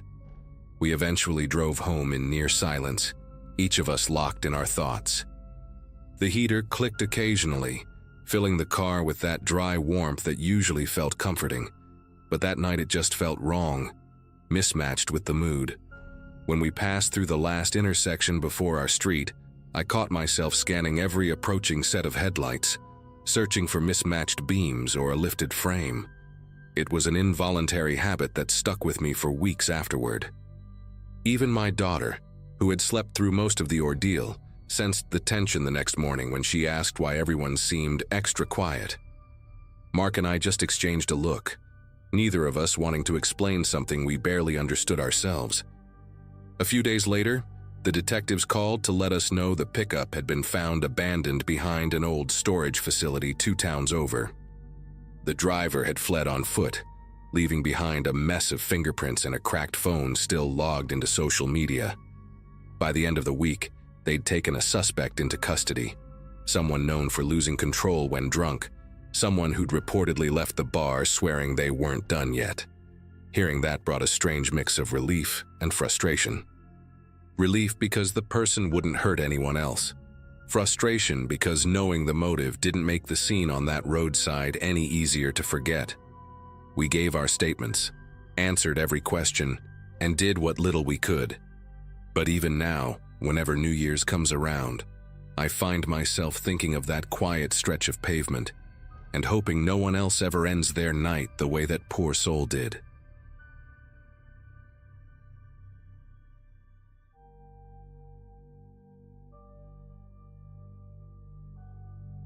By the time that New Year's Eve rolled around, I'd been juggling too many things at once. My job at a small marketing firm, a shaky relationship I was trying to stabilize, and a general sense that I needed one night to just breathe. So when my friend Lucas dragged me to a house party across town, I figured a few hours away from everything wouldn't hurt. The place belonged to one of his co-workers, a guy I barely knew, and the house was packed with people leaning on countertops, laughing too loudly, clutching cheap champagne in plastic cups. I remember noticing the decor, random thrift store paintings mixed with those battery-powered candles that flicker like they're trying too hard. It felt like every room had a different playlist competing with the next. At some point, while I was standing near a doorway trying to cool off, a woman I'd never seen before approached me. Not casually, she stepped in close like she already knew me. She had sharp, restless eyes and this odd habit of tapping her thumb against her index finger like she was counting seconds. She asked my name, then immediately asked if I wanted to go somewhere quieter with her. I told her I wasn't interested and tried to be polite about it, but she didn't take it well. She leaned in closer, said something under her breath that I couldn't understand, and then walked away so abruptly it almost felt theatrical. I remember watching her disappear into the crowd and feeling an uneasy pressure in my chest, like I'd accidentally broken some unspoken rule. Nothing else weird happened at the party. I went home after midnight, fell asleep on the couch still wearing my jacket, and woke up the next morning to a phone that wouldn't stop vibrating. At first, I assumed it was Lucas sending me blurry pictures from the night before. Instead, it was a string of messages from friends asking what the hell I had done. A couple of them weren't even subtle. One told me to explain myself fast. My stomach tightened as I unlocked the first link someone sent. It led to a brand new social media profile using a grainy selfie of me from years ago, slapped beside a long post claiming I'd assaulted a woman at the party. No details, no name attached, just enough vagueness to let people fill in the gaps themselves. Within an hour, the post had been shared into circles I didn't even know I was part of anymore. Old classmates, co-workers, neighbors. People who hadn't spoken to me in years suddenly felt comfortable chiming in with half-baked judgment. My girlfriend didn't answer my calls. Even my boss left a voicemail saying we needed to talk immediately. What really rattled me was the confidence in the fake profile's tone, as if whoever wrote it had practiced mimicking my voice. They added small things only someone who'd observed me closely would know. References to my jacket, the specific drink I'd been holding, the room I'd been in. None of it proved anything, but it painted a picture vivid enough for people to believe whatever they wanted to believe. I kept trying to reach people who knew me well, hoping someone would slow down long enough to hear me out, but most conversations shut down before they even started. One longtime friend sent a single message saying, "Man, this looks really bad," and then vanished offline. Even Lucas, who'd been at the party with me the entire night, hesitated when I called. He told me he hadn't seen anything happen, but that a couple of people claimed the woman I'd spoken with had left the house crying. That detail didn't match anything I remembered, but it was just specific enough to feed the spreading rumor. After we hung up, I sat on the edge of my bed, staring at the wall, trying to make sense of how fast the whole situation had taken on a life of its own. My first instinct was to track down the post's creator, so I dug into the fake profile. Whoever made it had gone to great lengths to hide their tracks. The account had only one friend, an empty-looking profile created on the same day. No personal photos, no background info, not even the usual list of random liked pages, just post after post pushing the same accusation, worded slightly differently each time, almost like they were testing which version would get the most traction. I tried reporting it, but the platform's automated system brushed it off, claiming they found no violation. Seeing that message felt like watching a door lock on its own while I was still standing outside. That afternoon, things got worse. My girlfriend finally called, her voice tight and clipped, asking me to stay at my place for a while so she could think clearly. I could hear chatter in the background, her sister, maybe a friend, feeding her their own interpretations while she tried to talk to me. I kept replaying every second of the night in my head, searching for anything that could have been misunderstood, but nothing fit the story being told. The woman from the party had barely spoken to me beyond that strange interaction. The more I tried to explain this, the more it sounded like I was dodging blame, like I was constructing a narrative instead of just telling the truth. By early evening, someone had taken screenshots of the fake profile and reposted them in a community group connected to my workplace. Colleagues I'd never interacted with were now leaving comments wondering if the company would take appropriate action. When I tried logging into my work email to get ahead of it, I found my access temporarily suspended. That was the moment a kind of heavy electric tension settled in my chest, because it became obvious that whoever targeted me wasn't just stirring up trouble for fun. They were pushing everything toward a point where I'd be isolated, discredited, and unable to defend myself. And the scariest part was realizing that the only person at the party who'd acted strangely was the same woman, whose name I still didn't know. I decided to go back to the house where the party had taken place, hoping someone there might remember the woman, or at least give me her name. When I pulled up, the place was noticeably quieter than the night before. A couple of empty cups were still scattered in the yard, and faint music played from somewhere inside, like someone had forgotten to turn off a speaker. The host, a guy named Trevor, answered the door looking groggy and confused, wearing a hoodie with a faded logo and holding a half-eaten granola bar. When I asked if we could talk, He let me in but kept glancing at his phone as if expecting the conversation to go sideways. I explained everything as calmly as I could, watching his confusion shift into discomfort. When I mentioned the woman who had approached me, he paused as if searching his memory for something that wouldn't come. He said he didn't recognize the description at all. Sharp eyes, constant tapping, that weirdly rehearsed way she spoke. He insisted he'd never invited anyone like that and would have remembered if she'd caused any trouble. The more he denied knowing her, the stranger the situation felt. He finally admitted that a few people had mentioned seeing someone crying near the bathroom, but nobody could agree on what she looked like. Some said she wore a dark jacket, others insisted it was light-colored. One person swore she had short hair, while someone else was adamant she had long hair pulled into a braid. It was like people were describing 4 different women.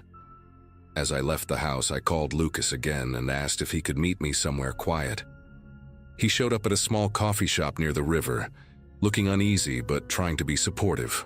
I walked him through everything I'd found so far, and he leaned forward with both elbows on the table, tracing the rim of his cup with one finger while he listened.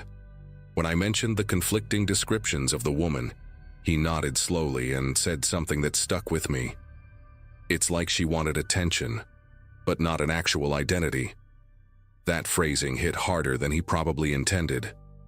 The idea that someone could deliberately move through a crowd leaving such scattered impressions, barely consistent, yet memorable enough to weaponize, made the whole situation feel less random and more deliberate. On my way home, I decided to check the fake profile again, half hoping it had been taken down.